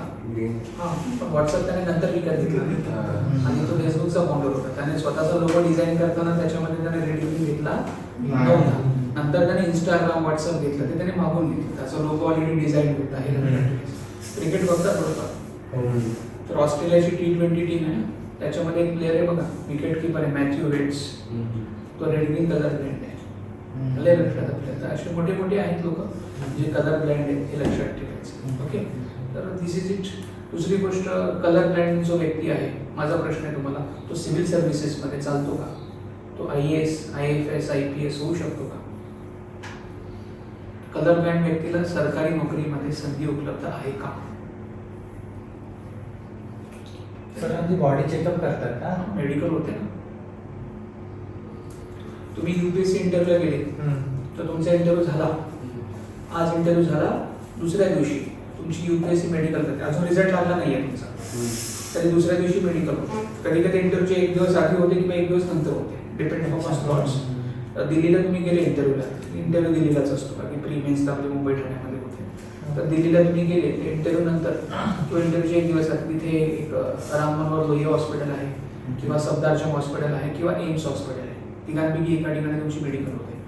MPSC राज्यसेवेमध्ये, MPSC राज्यसेवेमध्ये रिझल्ट लागल्यानंतर तुमची मेडिकल होते किंवा PSIST SOG कंबाईंड एक्झाम आहे, त्याच्यामध्ये पण रिझल्ट लागल्यानंतर तुमची मेडिकल होते, पण मेडिकल होतेच, बरोबर. तर मला सांगा की is a person eligible for civil services if he or she is colour blind? Colour blind व्यक्ती सरकारी अधिकारी कर्मचारी होऊ शकतो का? 3 ऑप्शन आहेत, हो, नाही, मला नाही माहित. होऊ शकतो. व्हॉट डज लॉ से? होऊ शकतो. नहीं हो सकता, अगर बाई चांस कोई मर्डर केस हुआ, कुछ मतलब लोग आगे का सोचना मला तुला मराठी कळतं ना, मी बोलतोय. हिंदीचा काही इशू नाही ना? नाही. नाही, तू हिंदीत बोलते म्हणून म्हटलं. नहीं. इतका वेळ माझं लेक्चर मराठी तुला कळलंच नाही, कळतं ना व्यवस्थित? हा, नाही तर सांग मी हिंदी शिफ्ट होतो. ओके, बाकी आमचे सगळे जे फॅकल्टी ते हिंदी इंग्लिशमध्येच असतात. तुम्हाला मराठी कळतो म्हणून मी मराठी इंग्लिश घेतो. Okay, very important. Person whose colour blind is allowed in civil services. Is allowed, she is allowed. The colorblind person is not allowed in 3 services. Number 1, armed forces, Army, Navy, Air Force. Second is railways, and the third is police department. The police, railways, and armed forces. तिघांमध्ये allowed नाही. म्हणजे आता रेल्वेचा मोटरमॅन आहे, त्याला जर तो red green colour blind असेल तर नाही. ते काय दिसणार ना, थांबणारच नाही गाडी. दुसरं फार महत्वाचं, पोलीस आहे, PSI झालं, पोलीस सब इन्स्पेक्टर, त्याला बॉम्ब डिफ्यूज करायला पाठवलं. तसा पार्टनर त्याला सांगतो रेड कलरची वॅन त्याला कळतच नाही. रेड कुठे आहे, ते सगळे ग्रे कलरच्या वॅन सगळे पुरतील ना, बरोबर. That is it. जे टेक्निकल सर्व्हिसेस आहे, technical service 3 railway, then arm forces and then police, तिथे अलाउड नाही आहे. परंतु जितक्या सिव्हिल सर्व्हिसेस आहेत, नागरी सेवा, IAS आहे, IFS आहे, IRS आहे, बाकीच्या ज्या सर्व्हिसेस आहेत, ST आहे, ASO आहे, ओके, SRO आहे, डेप्युटी कलेक्टर आहे, असिस्टंट सिव्हिल टॅक्स कमिशनर आहे, तहसीलदार आहे, तिथे अलाउड आहे. तर तिथे चालतो. आता माझा एक स्टुडंट आहे, मागच्या वर्षी तो बँकेची परीक्षा पास झाला, IBPS ची, आणि तो कॅनरा बँकेमध्ये PO आहे. एकदा आणतो भेटायला तुम्हाला, is red green colour pant, आणि त्याला पण माहित नव्हतं की मी कलर पॅन्ट. त्याला तिची टेस्टिंग करताना कळलं मला रेड ग्रीन कलर कळत नाही. म्हणजे म्हटलं काय चाललंय की याला हे माहित नव्हतं की याला रेड ग्रीन कलर दिसतच नाही. त्याला तिथे गेल्यावर कळलं की मी रेड ग्रीन कलर पॅन्ट. पण काही नाही, टेक्निकल सर्व्हिस नाही आहे, तसं सिलेक्शन झालं. आता तुम्ही UPSC MPSC पास झाली, तुमची मेडिकल करतात ना, तर तुम्ही कलर ब्लाइंड आहे की नाही हे बघण्यासाठी तुमची टेस्ट करतात. त्याला काय म्हणतात, इशियारा टेस्ट. इशियारा डॉक्टर होता, त्याने ती टेस्ट डिझाईन केली. इशियारा टेस्ट एकदम सोपी असते. त्याच्यामध्ये डोळ्याचा डॉक्टर तुमच्या डोळ्यासमोर असा एक चार्ट ठेवतो, गोल राऊंड शेप चार्ट. त्याच्यामध्ये असे सर्कल्स असतात, दिसत आहेत तुम्हाला? हे सर्कल वेगवेगळ्या कलरचे असतात, रेड, ग्रीन, ब्लू, त्यानंतर मग येलो, दिसत आहेत तुम्हाला? मग डॉक्टर तुम्हाला विचारतो, रेड कलरचं सर्कल ओळख, ग्रीन कलरचं सर्कल ओळख, ब्लू कलरचं सर्कल ओळख, आणि तुम्ही डॉक्टरला म्हणताय तर डॉक्टर काय मस्करी चालली आहे, सगळे सर्कल ग्रे कलरचे आहेत. तर तुम्ही काय आहात? कम्प्लीट कलर ब्लाइंड आहात. काय आहात? कम्प्लीट सगळे ग्रेज बोलताय ना तुम्ही. पण मग जिथे रेड आणि ग्रीन सर्कल होता तिथे तुम्ही म्हटले ग्रे आहे, तर तुम्ही काय आहात? रेड ग्रीन कलर ब्लाइंड आहात. जिथे ब्लू आणि येलो सर्कल होता तिथे तुम्ही म्हटले की इथे ग्रे सर्कल आहे, मग तुम्ही ब्लू येलो कलर ब्लाइंड आहात. तर 2 मिनिटांमध्ये कळून जातं की तुम्ही कलर ब्लाइंड आहेत की नाही आहेत. ऑनलाईन पण तुम्ही आज गुगलवर गेले, तिथे पण इशियारा टेस्ट अवेलेबल आहे, तिथे जाऊन तुम्ही स्वतःची करा. That is it. आले लक्षात आपलं? Nobody of you is colour blind, काही घाबरायची गरज नाही. आले लक्षात? चला, तुमच्या डोळ्यात दुसरे सेल्स असतात, रॉड सेल्स कसे असतात?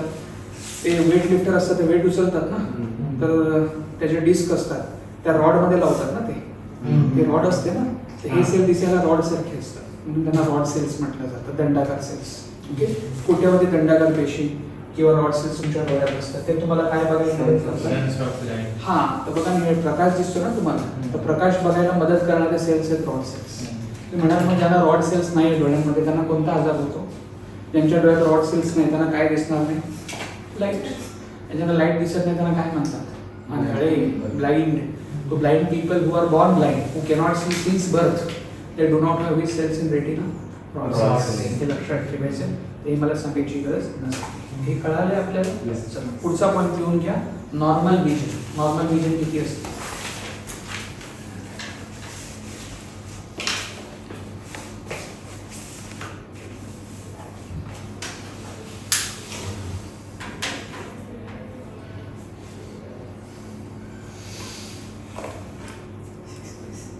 किती असते? डॅश करून द्यायची. 6/6. 6/6 काय असतं सांगा मला? 6 to that from. हां, केली का कधी? तुम्ही चष्म्याच्या दुकानात गेले, तर चष्म्याच्या दुकानामध्ये तो चष्मेवाला असतो ना, नंबर काढताना वरती चार्ट वाचायला सांगतो, त्याच्यामध्ये अल्फाबेट्स असतात. पहिले अल्फाबेट फार मोठं असतं, आणि जसं जसं खाली खाली या तशी अल्फाबेटची साईज काय लहान होते. तुम्ही जास्त टेक्निकॅलिटीज मध्ये जात नाही, सोपं करून सांगतो. चष्मा घालून किंवा काढून तुम्हाला जर 5वी लाईन नीट दिसत असेल, कितवी? 5वी, तर तुमची विजन 6/6 अशी म्हटली जाते. Excellent vision. तुमच्या डोळ्यामध्ये काही खोट नाही. पण आपल्याला UPSC MPSC इतकी चांगली विजन नाही लागत. आपल्याला इतकी चांगली विजन लागते. किती लागते? 6/9. म्हणजे तुम्हाला चष्मा लावून किंवा काढून 5वी नाही 4थी लाईन नीट दिसायला पाहिजे. 4थी मोठीच असते 5वी पेक्षा. तर यापुढे चष्म्याच्या दुकानात गेले तर 4थी 5वी लाईन नीट दिसते का? बघा, 5वी दिसते तर लाजवाब, पण 4थी दिसते तर पास, काही प्रॉब्लेम नाही. इतकी तर कोणाची पण असते 6/9, काही घाबरायची गरज नाही. आले लक्षात आपल्या? पुढच्या विजन बघा तुमची किती आहे ती चालू. ओके, MPSC कंबाईनला इतका काही जास्त मेडिकल स्ट्रिक्टली करत नाही. आपली ठाण्यामध्ये तुम्ही म्हणजे मुंबई सिलेक्शन झालं तर कंबाईनमध्ये जी आपली मेडिकल ती ठाणे सिव्हिल हॉस्पिटलमध्ये होते इथे. ओके, राज्यसेवा पास झाले UPSC मध्ये तर आपलं जे हॉस्पिटल आहे तिथे तुमची मेडिकल होते आणि UPSC मध्ये दिल्लीला जावं लागतं. तिथे काय जास्त तुम्ही कोणी इंटरफेअर करू शकत नाही. तिथे जे 2-3 हॉस्पिटल आहेत रेकमेंडेड UPSCचे त्यापैकी एका ठिकाणी तुमची मेडिकल होते. आले लक्षात आपल्या? चला पुढे जाऊया. एक लाईन सोडून खाली घ्यायचं. लिहा clear near vision. Clear near vision. आपली परीक्षेत आलेला प्रश्न आहे आपला. आपली जवळची स्पष्ट दृष्टी किती असते? 20%. एकदम असं डोळ्यासमोर हात लावला तर दिसतं काय? नाही दिसत ना. म्हणजे जवळचं पण किती स्पष्ट दिसणार त्याची पण काय लांबी आहे. आपल्याला किती जवळचं स्पष्ट दिसतं? 25 सेंटीमीटर. ओके, 25 सेंटीमीटरच्या पुढे गेले पण डोळ्यांवर ताण यायला लागतो. तर विचार करा, अभ्यास करताना नेहमी आपलं पुस्तक डोळ्याच्या किती जवळ असायला पाहिजे. तर पुढच्या वेळेला बसताना असं पट्टी बिट्टी लावून बसता 25 सेंटीमीटर व्यवस्थित दिसलं 25 सेंटीमीटर तर तुमची विजन काय आहे बरं? नॉर्मल आहे, जवळची. आले लक्षात? पुढे लिहा clear distant vision. Distant DISTINT. किती लांबचं आपल्याला स्पष्ट दिसतं? जवळचं तर 25 ते पडलं आपल्याला. किती लांबचं स्पष्ट पाहू शकतो? 1 मिनिट नाही 1 किलोमीटर.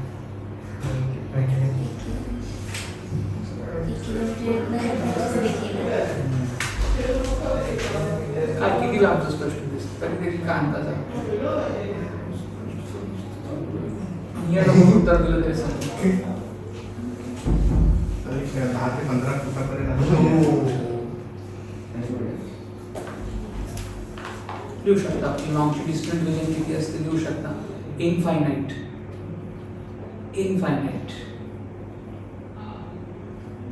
तुम्हाला लांबचं ग्रह, तारे, सूर्य, अँड्रोमेडा गॅलेक्सी सगळं दिसतं. तर आमची लॉंगची विजन काय आहे? इनफायनाइट आहे. जी तुम्ही प्रकाश येईल तो दिसणार तुम्हाला. पण आपली जवळची विजन किती आहे? आले लक्षात आपल्या? ठीक आहे. दिस इज अमेझिंग फॅक्ट. पुढे लिहा during I donation. I donate करू शकतो ना? During I donation following part is taken. During I donation following part is taken.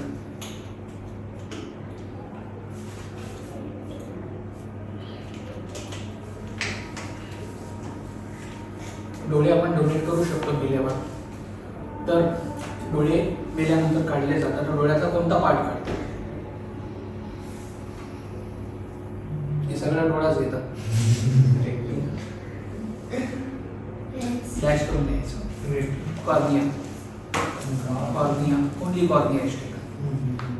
फार महत्वाचं सांगणार, लक्ष देऊन ऐकायचं. जे आंधळे पण असतं ना, कॉर्निया म्हणजे डोळ्याचा पृष्ठभाग, the surface of your eyeball, only that can be taken. तर नीट ऐकायचं. अंधत्व ब्लाइंडनेस 2 प्रकारचं असतं. One there is retinal blindness, रेटिनाच खराब असतो. आणि दुसरा ब्लाइंडनेस असतो कॉर्नियल ब्लाइंडनेस. कॉर्निया आहे ना डोळ्याचा, तो खराब असतो. नीट ऐकायचं. Retinal blindness is incurable. तो कधीच बरा होऊ शकत नाही. रेटिनाच बरोबर आहे. काय आजार झाला होता, मार लागला होता. Corneal blindness can be treated. की तुमच्या डोळ्यावर मार लागला आणि कॉर्निया खराब झाला. आता नीट ऐका. मेलेल्या व्यक्तीचा फक्त कॉर्निया काढतात का? कारण आपण प्रयत्न केला होता की मेलेल्या व्यक्तीचा रेटिना काढला आणि ज्याला रेटिनल ब्लाइंडनेस आहे तिथे तो लावला, रेटिना ट्रान्सप्लांट केला. पण आपल्या प्रयोगामध्ये हे सिद्ध झालं की दुसऱ्या व्यक्तीचा रेटिना तिसऱ्या व्यक्तीला लावला तर त्याच्या डोळ्यात गेला तो ऍक्टिव्हच होत नाही. एक्झॅक्टली. सेल डेट झालेले असतात. तर एखाद्याचा रेटिना दुसऱ्या लावला तर त्याच्या डोळ्यामध्ये तो ऍक्टिव्ह होत नाही. म्हणजे रेटिनल ब्लाइंडनेस इज इनक्युरेबल. पण आपल्याकडे हा अनुभव आहे की एखाद्याला कॉर्नियल ब्लाइंडनेस असेल आणि मेलेल्या व्यक्तीचा कॉर्निया त्याला लावला, जिवंत व्यक्तीला, तो कॉर्निया ऍक्टिव्ह होतो आणि कॉर्नियल ब्लाइंडनेस बरा होतो. तर रेटिनल ब्लाइंडनेस कधीच बरा होऊ शकत नाही, पण कॉर्नियल ब्लाइंडनेस बरा होतो. म्हणून मेलेल्या व्यक्तीचा काय घेतला जातो? कॉर्निया घेतला जातो. आले लक्षात आपल्या? ज्याला लेसिक केलेला आहे, ज्याचं कॅटरेक्टचं ऑपरेशन झालंय, तो पण डोळे डोनेट करू शकतो. काही प्रॉब्लेम नाही. ज्याला चष्मा लागला होता तो पण डोळे डोनेट करू शकतो. काही प्रॉब्लेम नाही. आले लक्षात? आता मला सांगा, डोळे डोनेट करायला कुठे जायचं? मेल्यावर जाऊ शकत नाही. ते बॉडी डोनेशन फॉर्म्स आहे. हा, कुठे जायचं एक्झॅक्टली? कुठे जायचं? शाखेत जायचं? कुठे जायचं? शाखा असतेच आपल्या शेजारी घराच्या. 2 शाखा असतात, एक RSSची, एक शिवसेनेची. कोणत्या शाखेत जायचं? प्रत्येक जिल्ह्यामध्ये आय डोनेशन करण्यासाठी ऑर्गन डोनेशन बँक असते. Organ donation bank is located in district civil hospital. जिल्हा सिव्हिल रुग्णालयामध्ये अवयव दान बँक असते. डिस्ट्रिक्ट सिव्हिल हॉस्पिटल कुठे आहे? आपलं ठाण्याचं शिवाजी महाराज, छत्रपती शिवाजी महाराज रुग्णालय कळव्याला आहे, माहिती नाही? हो. शिवाजी महाराज हॉस्पिटल कळव्याला आहे, ठाण्यात. तुमचं बाकी कुठून येतं तुम्ही तिथे बघा तुमचं ऑर्गन डोनेशन हां बँक असते. हां तिथे गव्हर्नमेंटची असते. आता तुम्हाला समजा आता मेल्यावर डोळे डोनेट करायचे, काही ऑर्गन आपण जिवंतपणे डोनेट करू शकतो, जसं लिव्हर आहे, किडनी आहे, पण काही मेल्यावरच करता येतात, जसं डोळे आहेत किंवा बाकी काही ऑर्गन आहेत. तर मग आता तुम्ही त्या ऑर्गन डोनेशन बँकमध्ये जायचं, तिथे फॉर्म भरायचा की मेल्यावर माझे डोळे काढून घेऊन जा, आणि जाताना 2 विटनेस घेऊन जायचे, मित्र नातेवाईक, तेही साईन करणार की ये पूरे होश आवाज में आया था, ये कुछ दारू वगैरह तसं नको करायला. सो 2 विटनेसने तुम्ही जायचं, तिथे फॉर्म भरायचा, घरच्यांना सांगायचं काय माझं बरं वाईट झालं, यांना डोळे देऊन टाका. ओके. आणि फार महत्त्वाचं, मग काय कमी जास्त झालं तर मग मेल्यानंतर 4 तासाच्या डोळे काढता येतात. डोळे म्हणजे फक्त कॉर्निया. एकाने मला विचारलं होतं, पण सर ते आपण केलं मग मेल्यानंतर आपण किती विधरून दिसू डोळे बिळे काढल्यावर? तर 2 उत्तर आहेत. मेल्यावरही शिवाय चांगलं दिसायचं आहे, म्हणजे काय कमालीचं प्रेम आहे स्वतःवर. आणि दुसरी गोष्ट सेल्फ ऑब्सेशन झाली. दुसरी गोष्ट फक्त कॉर्निया काढतात ना, तुम्ही विद्रूप वगैरे दिसत नाही, काही इश्यू नाही. आता मला माहिती आहे, आता थोडंसं चर्चेत माझ्या डोक्यात एक क्लिक झालं. काल आपण परवा जे आहे 26/11 जो आतंकवादी हल्ला झाला होता मुंबईवर, 26/11 मुंबई आतंकवादी हल्ला आठवतो की नाही 2008? त्याच्यामध्ये तो हल्ल्याचा एक मास्टर माइंड आहे राणा. त्याला अमेरिकेतून माहिती आहे ना, आता एक्सट्रीमिट करून आपण भारतात आणलेला आहे. तर त्या हल्ल्यामध्ये आपला NSG कमांडो मारला गेला होता, संदीप उन्नीकृष्णन, वाटपत असेल तुम्हाला. तर त्याने मेल्यावर त्याचे डोळे डोनेट केले, काढले होते डोळे. कुठे तो विद्रूप दिसत होता का? तुम्ही त्याची बॉडी बघत नाही. तर कॉर्निया काढल्यामुळे जो डोळ्याचा वरचा लेअर आहे, तुम्ही विद्रूप वगैरे दिसत नाही, त्यामुळे काही घाबरायची गरज नाही. तर मेल्यावर 4 तासाच्या डोळे दिले जाऊ शकतात. आलं लक्षात आपल्या?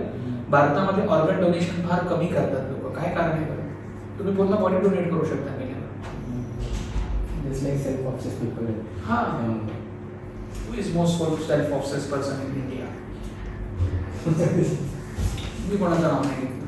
ओके. फार महत्त्वाचं, जो सेल्फ ऑब्सेस्ड असतो त्याचं स्वतःचं स्वतःवर प्रेम असतं का, त्याला इंग्लिशमध्ये मॅग्लोमेनियाक म्हटलं जातं. मॅग्लोमेनियाक. ओके. हा मॅग्लोमेनियाक म्हणजे त्याचं स्वतःवर इतकं प्रेम आहे की तू कुठे गेलं तर स्वतःचंच गुणगान करतो, स्वतःचे फोटो काढतो, मीडियालाही सांगतो माझं चांगलं चांगलं बोला. तर आता फार महत्त्वाचं आहे की भारतामध्ये ऑर्गन डोनेशन का नाही करत लोक? नंबर 1 इग्नोरन्स, अज्ञान. दुसरं, लोकांमध्ये स्वार्थी प्रवृत्ती आहे. लोक काय म्हणतात की मी ऑर्गन डोनेट करतोच पण मला काय मिळणार. इथे लोक ट्रेनमध्ये तुम्हाला 4th सीट देत नाही, तुम्हाला पूर्ण ऑर्गन देणार आहे स्वतःचं, बरोबर की? मग भारतामध्ये ऑर्गन डोनेशनला प्रोसेस म्हणजे प्रोत्साहन द्यायला, इन्स्पिरेशन द्यायला काय करू शकता तुम्ही as a civil servant? Seminar. Awareness create. Awareness तर आपण किती क्रिएट करतो? सिगरेट पिल्याने कर्करोग होतो, तरी रोज घेतात. तरी धडाधड cigarette. Awareness is good. You can definitely do it, but that is not something which will push people for organ donation. Actually meaning त्यांना समजून दिलं ना तर मग मेबी चेंज होऊ शकतो. बघा भारतीय लोकांनी एक असं मला काय म्हणणार, तर we should incentivize the organ donation. Incentive दिलं पाहिजे. तुम्ही जर पैसे द्या, पैसे नाही देऊ शकत, पण पैसे दिले तर गरीब लोक आत्महत्या करतील ऑर्गन डोनेट करायला. डोळे डोनेट केले 2 लाख, किडनी डोनेट केली 4 लाख, शोधून मरतील. लाईन लागेल. लाईन लागणार आहे, बरोबर की? त्यांना माहिती आहे, एक तर सरकारच्या हाती मरायचं किंवा स्वतःच मरायचं, स्वतःच मरून जाईल. स्वतः दारू पिऊन मारण्यापेक्षा असं मरू शकतो. तो मुद्दा हा आहे की आपण डायरेक्टली काही मॉनिटरी इन्सेंटिव्ह नाही देऊ शकत. We should do something indirect incentive. जसं तुम्ही जर काही ऑर्गन डोनेट केलं मारताना, बघण्यापूर्वी किंवा मेल्यानंतर, तर त्या व्यक्तीच्या फॅमिलीला आपण बेनिफिट देऊ शकतो. म्हणजे जर गरीब घरातली फॅमिली असेल तर त्यांना थ्रू आउट द लाईफ त्यांना जी आपली पब्लिक डिस्ट्रीब्युशन सिस्टम आहे, PDS म्हणजे रेशन, त्याच्यावर तुम्हाला फ्री रेशन, 4 जणांचं 5 जणांचं free ration life time. Okay. किंवा तुम्ही त्यांना देऊ शकता की त्यांच्या फॅमिलीला जे पब्लिक ट्रान्सपोर्ट आहे, रेल्वे बस, त्याच्यामध्ये फ्री ट्रॅव्हलिंग. हां, अजून चांगलं, जर मेलेल्या व्यक्ती ज्याने डोनेशन केलं आहे काही, जर यंग असेल, त्याची मुलं लहान असतील, तर त्याच्या मुलांचा शिक्षणाचा खर्च KG किंडर गार्डनपासून PG post graduation KG to PGचा सगळा खर्च कोण उचलेल? सरकार उचलेल. आता थोडं वादग्रस्त सांगतोय मी. Even we can make 1% quota in government job, 1% reservation in government job for people who give or donate their organs. की 100 जागा आल्या त्यापैकी एक जागेवर या मेलेल्या व्यक्तीचा जो कोणी मे बी त्याची वाईफ असेल, त्याची मुलं असेल, त्यांच्यासाठी आपण जागा रिक्त ठेवू. पेन्शन वादाचा मुद्दा आहे. लगेच त्याच्यामध्ये पैसे आले की ते लोक जमा बुजून करतात. तर जितकं तुम्ही कॅशपेक्षा काही इनडायरेक्ट तुम्ही तितकं द्या तितकं लोक मनाने करायची शक्यता जास्त नाही. लक्षात ठेवायचं. ओके, चला पुढे जाऊ. एक शेवटचा पॉईंट घेऊन घ्या. World I donation day. World I donation day केव्हा असतो?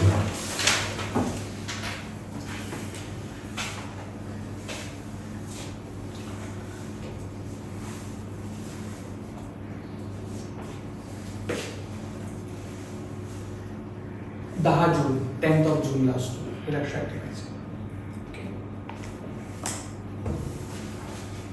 फक्त डोळ्यांबद्दल मी फक्त शेवटचे इतकंच सांगेन की डोळ्यांना फक्त 2-3 गोष्टींपासून वाचवा. एक म्हणजे स्क्रीन टाइम कमी ठेवा. दुसरं फार महत्त्वाचं ते म्हणजे मोबाईल TV बघणं. म्हणजे तुम्ही काम करताय कॉम्प्युटरवरच ऑफिसमध्ये तर 15-20 मिनिटांनी डोळे दुसरीकडे जरा फिरवा. स्क्रीन टाइम सोडून काहीतरी दुसरीकडे बघा. आणि मी ते असं सांगितलं डोळ्यांना थोडंसं बंद करायचं. That is good. सेकंड तुम्ही करू शकता never ever wash your eyes with lukewarm or warm water. गरम पाण्याने कोमट पाण्याने कधी डोळे धुवायचे नाही. पाणी फक्त थंडच असावं. नेहमी डोळे कशाने धुवायचे असतात? थंड पाण्याने. तर डोळ्यांमधल्या आतमध्ये जे ब्लड वेसल्स वगैरे डॅमेज होतात. आणि तिसरं फार महत्त्वाचं ते म्हणजे नेवर एव्हर रब युअर आईज. डोळे चोळू नका. कारण तुमचे हात कुठे कुठे लागलेले असतात. तुमच्या हातावर बॅक्टेरिया व्हायरस असतात. चोळल्यामुळे ते कुठे जातात? हात जातात. आणि मग तुम्हाला आय इन्फेक्शन होऊ शकतं. आपल्या ते एक नॉर्मल आय इन्फेक्शन येतं त्याला म्हणतात डोळे येणे. डोळे येणे त्याला आपण कंजंक्टिव्हायटिस असं म्हणतो. कंजंक्टिव्हायटिस म्हणतात त्याला. तर कंजंक्टिव्हायटिस हा शब्द लक्षात राहत नसेल तर त्याला पिंक आय पिंक आय असं म्हणतात. कारण डोळे असे लाल गुलाबी होतात ना. तर बरेच वेळा काही माहीत नसले. एखाद्या मला मेसेज पाठवला त्या दिवशी की sir I cannot come to lecture. म्हटलं का? तर म्हणलं sir I cannot come to lecture because my eyes have come. Eyes काय समजायचं तसं? आईज हॅव कम म्हणजे कंजंक्टिव्हायटिस. डोळे आले आहेत. ओके, कंजंक्टिव्हायटिसलाच आपण पिंक आहे असं देखील म्हणतो. हे लक्षात ठेवायचं. मग त्यात अँटीबायोटिक ड्रॉप्स वगैरे घालावे. फक्त डोळे जे आहेत ते चोळू नका. That's it. डोळे चोळल्याने आय इन्फेक्शन होतं. आणि तुमच्या पूर्ण बॉडीमध्ये सर्वात नाजूक त्वचा तुमच्या डोळ्याच्या खाली असते. आणि चोळल्यामुळे याचे पोर्स बंद होतात आणि डोळ्याखाली डार्क सर्कल येतात. डार्क सर्कल आणणं फार सोपं आहे. 1 महिनाभर डोळे चोळा पण ते घालवायला मग 1-2 वर्ष जातात. त्यामुळे डार्क सर्कल येऊ नये त्यासाठी डोळे कधी चोळायचे नाही. हा सकाळी तुम्ही कुठले झोप जात नाहीये मे बी फ्यू सेकंड तुम्ही डोळे चोळले दॅट इज फाईन. पण दिवसभर डोळ्यांना हात लावायचा नाही. दुसरी गोष्ट चेहऱ्यालाच हात लावायचा नाही. कारण लेक्चरमध्ये तुम्ही जे वेगवेगळे पोज वगैरे घेऊन बसता तुमच्या हातावर जी काही घाण असते ती तुमच्या स्किनच्या पोर्समध्ये जाऊन बसते. आणि पोर्स ब्लॉक झाल्यामुळे तुम्हाला पिंपल ॲक्नेज आणि ते सगळे होऊ शकतं. हा पूर्ण वर्जित आहे. हात लावू नका. हात स्वच्छ असतील तेव्हा दिवसा रात्री हात लावायचं. बाकी डोळ्यांना चेहऱ्याला जास्त काही हात लावायचा नाही. हे लक्षात ठेवायचं आहे. डोळे कळाले तुम्हाला डोळ्याचं काम कसं चालतं. डोळ्याबद्दल काय विचारायचं आहे विचारा. काही डाऊट्स विचारायचे डोळ्यांबद्दल? सर नाईट ब्लाइंडनेस पण होतं ना? नाईट ब्लाइंडनेस आपण पाहिलंय वगैरे.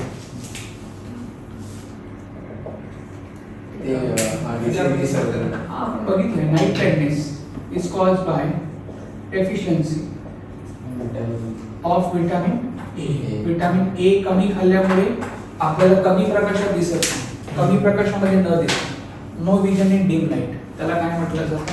Night blindness. नाईट ब्लाइंडनेस म्हणजे रातंधळेपणा.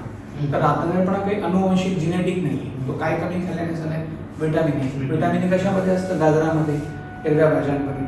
तर गाजर आणि हिरव्या भाज्या खाल्ल्या तर हा बरा होतो.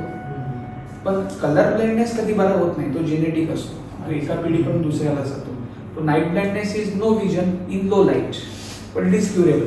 पण मग नाईट ब्लाइंडनेस 5 वर्षाखाली मुलांमध्ये जास्त पाहाव्यास तो असं ॲडल्ट्समध्ये वगैरे होत नाही. हे लक्षात ठेवायचं. आणि हा आजार जो आहे तो तर क्युरेबलच नाही आहे. कलर ब्लाइंडनेस हे लक्षात ठेवायचं. अजून काय विचारायचं डोळ्यांबद्दल? डोळ्यांचे सगळे पार्ट्स वगैरे कळाले तुम्हाला व्यवस्थित? Anything else? Okay so that's it. आज काही नवीन टॉपिक नाही. आज आपण डोळे म्हणजे तो टॉपिकच कम्प्लीट केला ग्लँड्स इन ऑर्गन्सचा. पुढच्या लेक्चरला आपण काहीतरी एक नवीन टॉपिक घेऊया. आलं लक्षात आपल्या? बाकी एनी डाऊट्स? ठीक आहे. हां आसन करायचं आहे तुम्ही बोलता. शीर्षासन. शीर्षासन. हां मग ते कधी करायचं? सकाळची वेळ बेटर आहे. आधी उशी घ्यायची खाली हां. आणि जमल्यास कोणीतरी एका दोन व्यक्तींना बोट घ्यायचं सोबत. डोकं खाली वर ना असं लेफ्टला गेले राईट मागे कोणी झोपलंय तुमच्या कोणाला हानी न पोहोचवता. सुरुवात ती 10 सेकंदापासून करायची आणि हळूहळू 20 सेकंद 30 सेकंद मे बी बाय 15 डेज मध्ये तुम्ही 1.5-2 मिनिटं करू शकतो. हळूहळू करा आणि थोडंसं मान बिन सांभाळून. आधी वाटल्यास एखादा युट्यूबवर व्हिडिओ बघा DIY डू इट युअरसेल्फ आणि मग हळूहळू करा. म्हणजे लगेचच उत्साह नको. मान पण महत्वाची आहे. ओके अजून काय विचारते? डोळ्याची रचना आणि सगळं स्ट्रक्चर वगैरे व्यवस्थित कळालेलं आहे. Stop here. पुढच्या लेक्चरला आपण भेटू. ओके बाकी बघा आता बाकी फाउंडेशनमध्ये जाऊ शकता. ईमेल रेग्युलर मॅथ्सचे आपण पुढच्या वीकमध्ये पण पेपर अरेंज केले. तर पुढच्या लेक्चरमध्ये पुढच्या वीकमध्ये टॉपिक टेस्ट नाही आहे. फुल प्ले जनरल स्टडीजची टेस्ट सिरीज लावली. 100 प्रश्न miscellaneous history geography economy politics science सगळं म्हणजे GS चा जो पेपर आहे आपला जसं UPSC राज्य सेवेला असतो तसा पेपर असणार आहे. 100 मार्काचा 100 प्रश्न असणार आहे आणि मिसलेनियस आहे. मी तुम्हाला ऑलरेडी सांगितलेलं आहे की कृपया पेपर अटेंड करा. पास नापास कमी आले जास्त आले मायनस ठेवत नाही. त्या मोल्डमध्ये येणं ही विचार करायची सवय लागणं की 4 प्रश्न समोर आले की मी कसा रिॲक्ट करतो. मग मला प्रश्नाचं उत्तर येत नाही तर मी कसं रिॲक्ट करतो. मग मला 4 पैकी 2च ऑप्शन येतात 2 येत नाही मग मी कसं रिॲक्ट करतो. तो माइंडसेट क्रिएट करायचा आपल्याला. तर त्यासाठी मी सांगितलेलं आहे की पेपर द्या. पेपर द्यायचं तेच आहे. सध्या वीक डेजला लेक्चर का लागत नाही कारण बऱ्याच विषयांचे तुमचे प्रीचे सिलेबस कव्हर झाले. थोडेफार जे बाकी आहेत ते आपण वीकेंडला लेक्चर लावणार आहोत. त्यांचे डोंट वरी रिव्हिजन लेक्चर लावायचे आहे. त्याच्याबद्दलही माझं बोलणं झालं आहे सरांशी. ते मला दिवस देतील तसे मी लावतो. बाकी विषयांचं काही थोडंफार प्रीचं राहिलेलं आहे त्याचे लेक्चर वीकेंडला आपण लावतो आहे. पण माझं म्हणणं इतकं आहे की प्लीज या आणि मॉर्निंगला पण जे आपले पेपर्स आहेत ते अटेंड करा. सध्या आपण असं केलं होतं मागच्या वीकमध्ये की म्हणजे हा जो वीक केला की पेपर जो आहे तो सकाळी आल्यावर तुम्हाला मिळत होता की मयूर देत होता तुम्हाला मिळत पेपर आणि मग 9:15-9:30ला तुम्हाला त्याची की पण मिळत होती विथ प्रॉपर त्याचं एक्सप्लेनेशन तुम्हाला मिळत होतं. पण मग काही विद्यार्थी आले नव्हते. मग मी त्यांना सॅटर्डेला सगळ्यांनाच पेपर पाठवून दिले. सगळ्यांना मिळाले ना paper? Okay that is it. बाकी जी फाउंडेशन बॅचची मुलं आहेत त्यांचे पण आम्ही पेपर ठेवणार आहोत. तर तुमचे विद्यार्थी केव्हा रेडी आहेत सांगा पेपरसाठी. आम्ही तुमचे पेपर घेतो पण तुमचा थोडा अभ्यास पण झाला पाहिजे. लक्षात आपल्या तर पुढच्या वीकमध्ये सेम शेड्यूल असेल. बाकी तुम्हाला बाकीचं काय आहे ते मला पर्सनली मेसेज करू शकता काय असेल. ओके थांबूया आपण इथे मग. Stop here so in the next lecture. तर माझी 14वी आसन झाली मग मी राज्यसेवेला बसली होतो का? काय काय काय काय 14वी आसन झाली ना माझी. तर मी त्याच्या पास झालो. तर मी आता फायनल इयरला गेलास ना? हो गेलो. रिझल्ट आला तुझा? नाही म्हणजे 14वीचा आला. हां म्हणजे आता फायनल इयरला गेलास ना? हो. 17 मे शेवटची डेट 17 एप्रिल शेवटची डेट आहे एक्झाम द्यायची म्हणजे फॉर्म भरायची. फॉर्म भरून टाका. एलिजिबल आहेस तू? एलिजिबल आहेस हो. ओके हां. सर. सप्टेंबरमध्ये परीक्षा आहे. हां तर ज्यांना MPSCची परीक्षा द्यायची 17 एप्रिल शेवटची डेट आहे. फॉर्म भरून टाका. ओके पण परीक्षा सप्टेंबरमध्ये आहे तुमची आणि पुढे नोव्हेंबरमध्ये मग कंबाईन एक्झाम. पण नोव्हेंबरची अजून काही आली नाही. ओके अजून काही भरून टाका फॉर्म. हो. साहिलचं काय फायनल इयरला आहे का? हो सर तो पण माझ्यासोबतच आहे. मग त्याला But form नाही त्याचा अजून हे रिझल्ट लागला नाही. अच्छा आता वंदे मातरम कॉलेज पुढे आहे ना. हां वंदे मातरम मध्ये त्याचं पुढे आहे. पुढे नाही डोंबिवलीच्या फार आत आहे.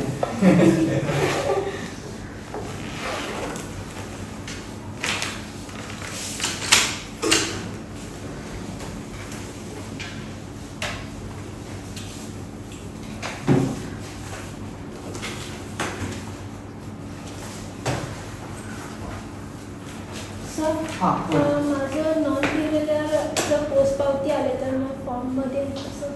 पोस्ट पावती आहे ना नॉन क्रिमिनल सर्टिफिकेटची. हो. काय कॅटेगरी तुझी OBC आहे का? SBC आहे OBC मध्ये येतं म्हणून हां. मला मागितलं. ती पावती ती भरून टाक. केव्हा येणार सर्टिफिकेट तुझं? आता ते म्हटले की अजून 1 महिना. इतका वेळ? हो. काय तिथे 5-50 रुपये द्यायचे होते एक्स्ट्रा. हां ते पप्पांनी केलं सगळं हां. अरेंज पण ते ठीक डेट आहे जाते पण पोस्ट पावती आली आहे ना? हो. फॉर्म भरून टाक. टोकन नंबर ना? हा भरून टाक. सर राज्यसेवेसाठी लागतं का? ओपन मध्ये असताना नाही ओबीसी मध्ये मी ओबीसी मध्ये मग तुझं हे आहे का मग नाही ना. मग एक काम कर, तू फॉर्म भरताना ओपन मध्ये भरून टाक. चालेल नाही लागणार. हे पण तुला सांगतो, जर ती पोस्ट पावती एक्सेप्ट नाही झाली हां. तर मग ओपन मधून फॉर्म भरून टाक. ओके, ठीक आहे. म्हणजे न भरण्यापेक्षा काहीतरी म्हणलं आले हो, सर. ठीक आहे. ऑफिस मध्ये बसलो, काय बोलायचं ते या पुन्हा. येस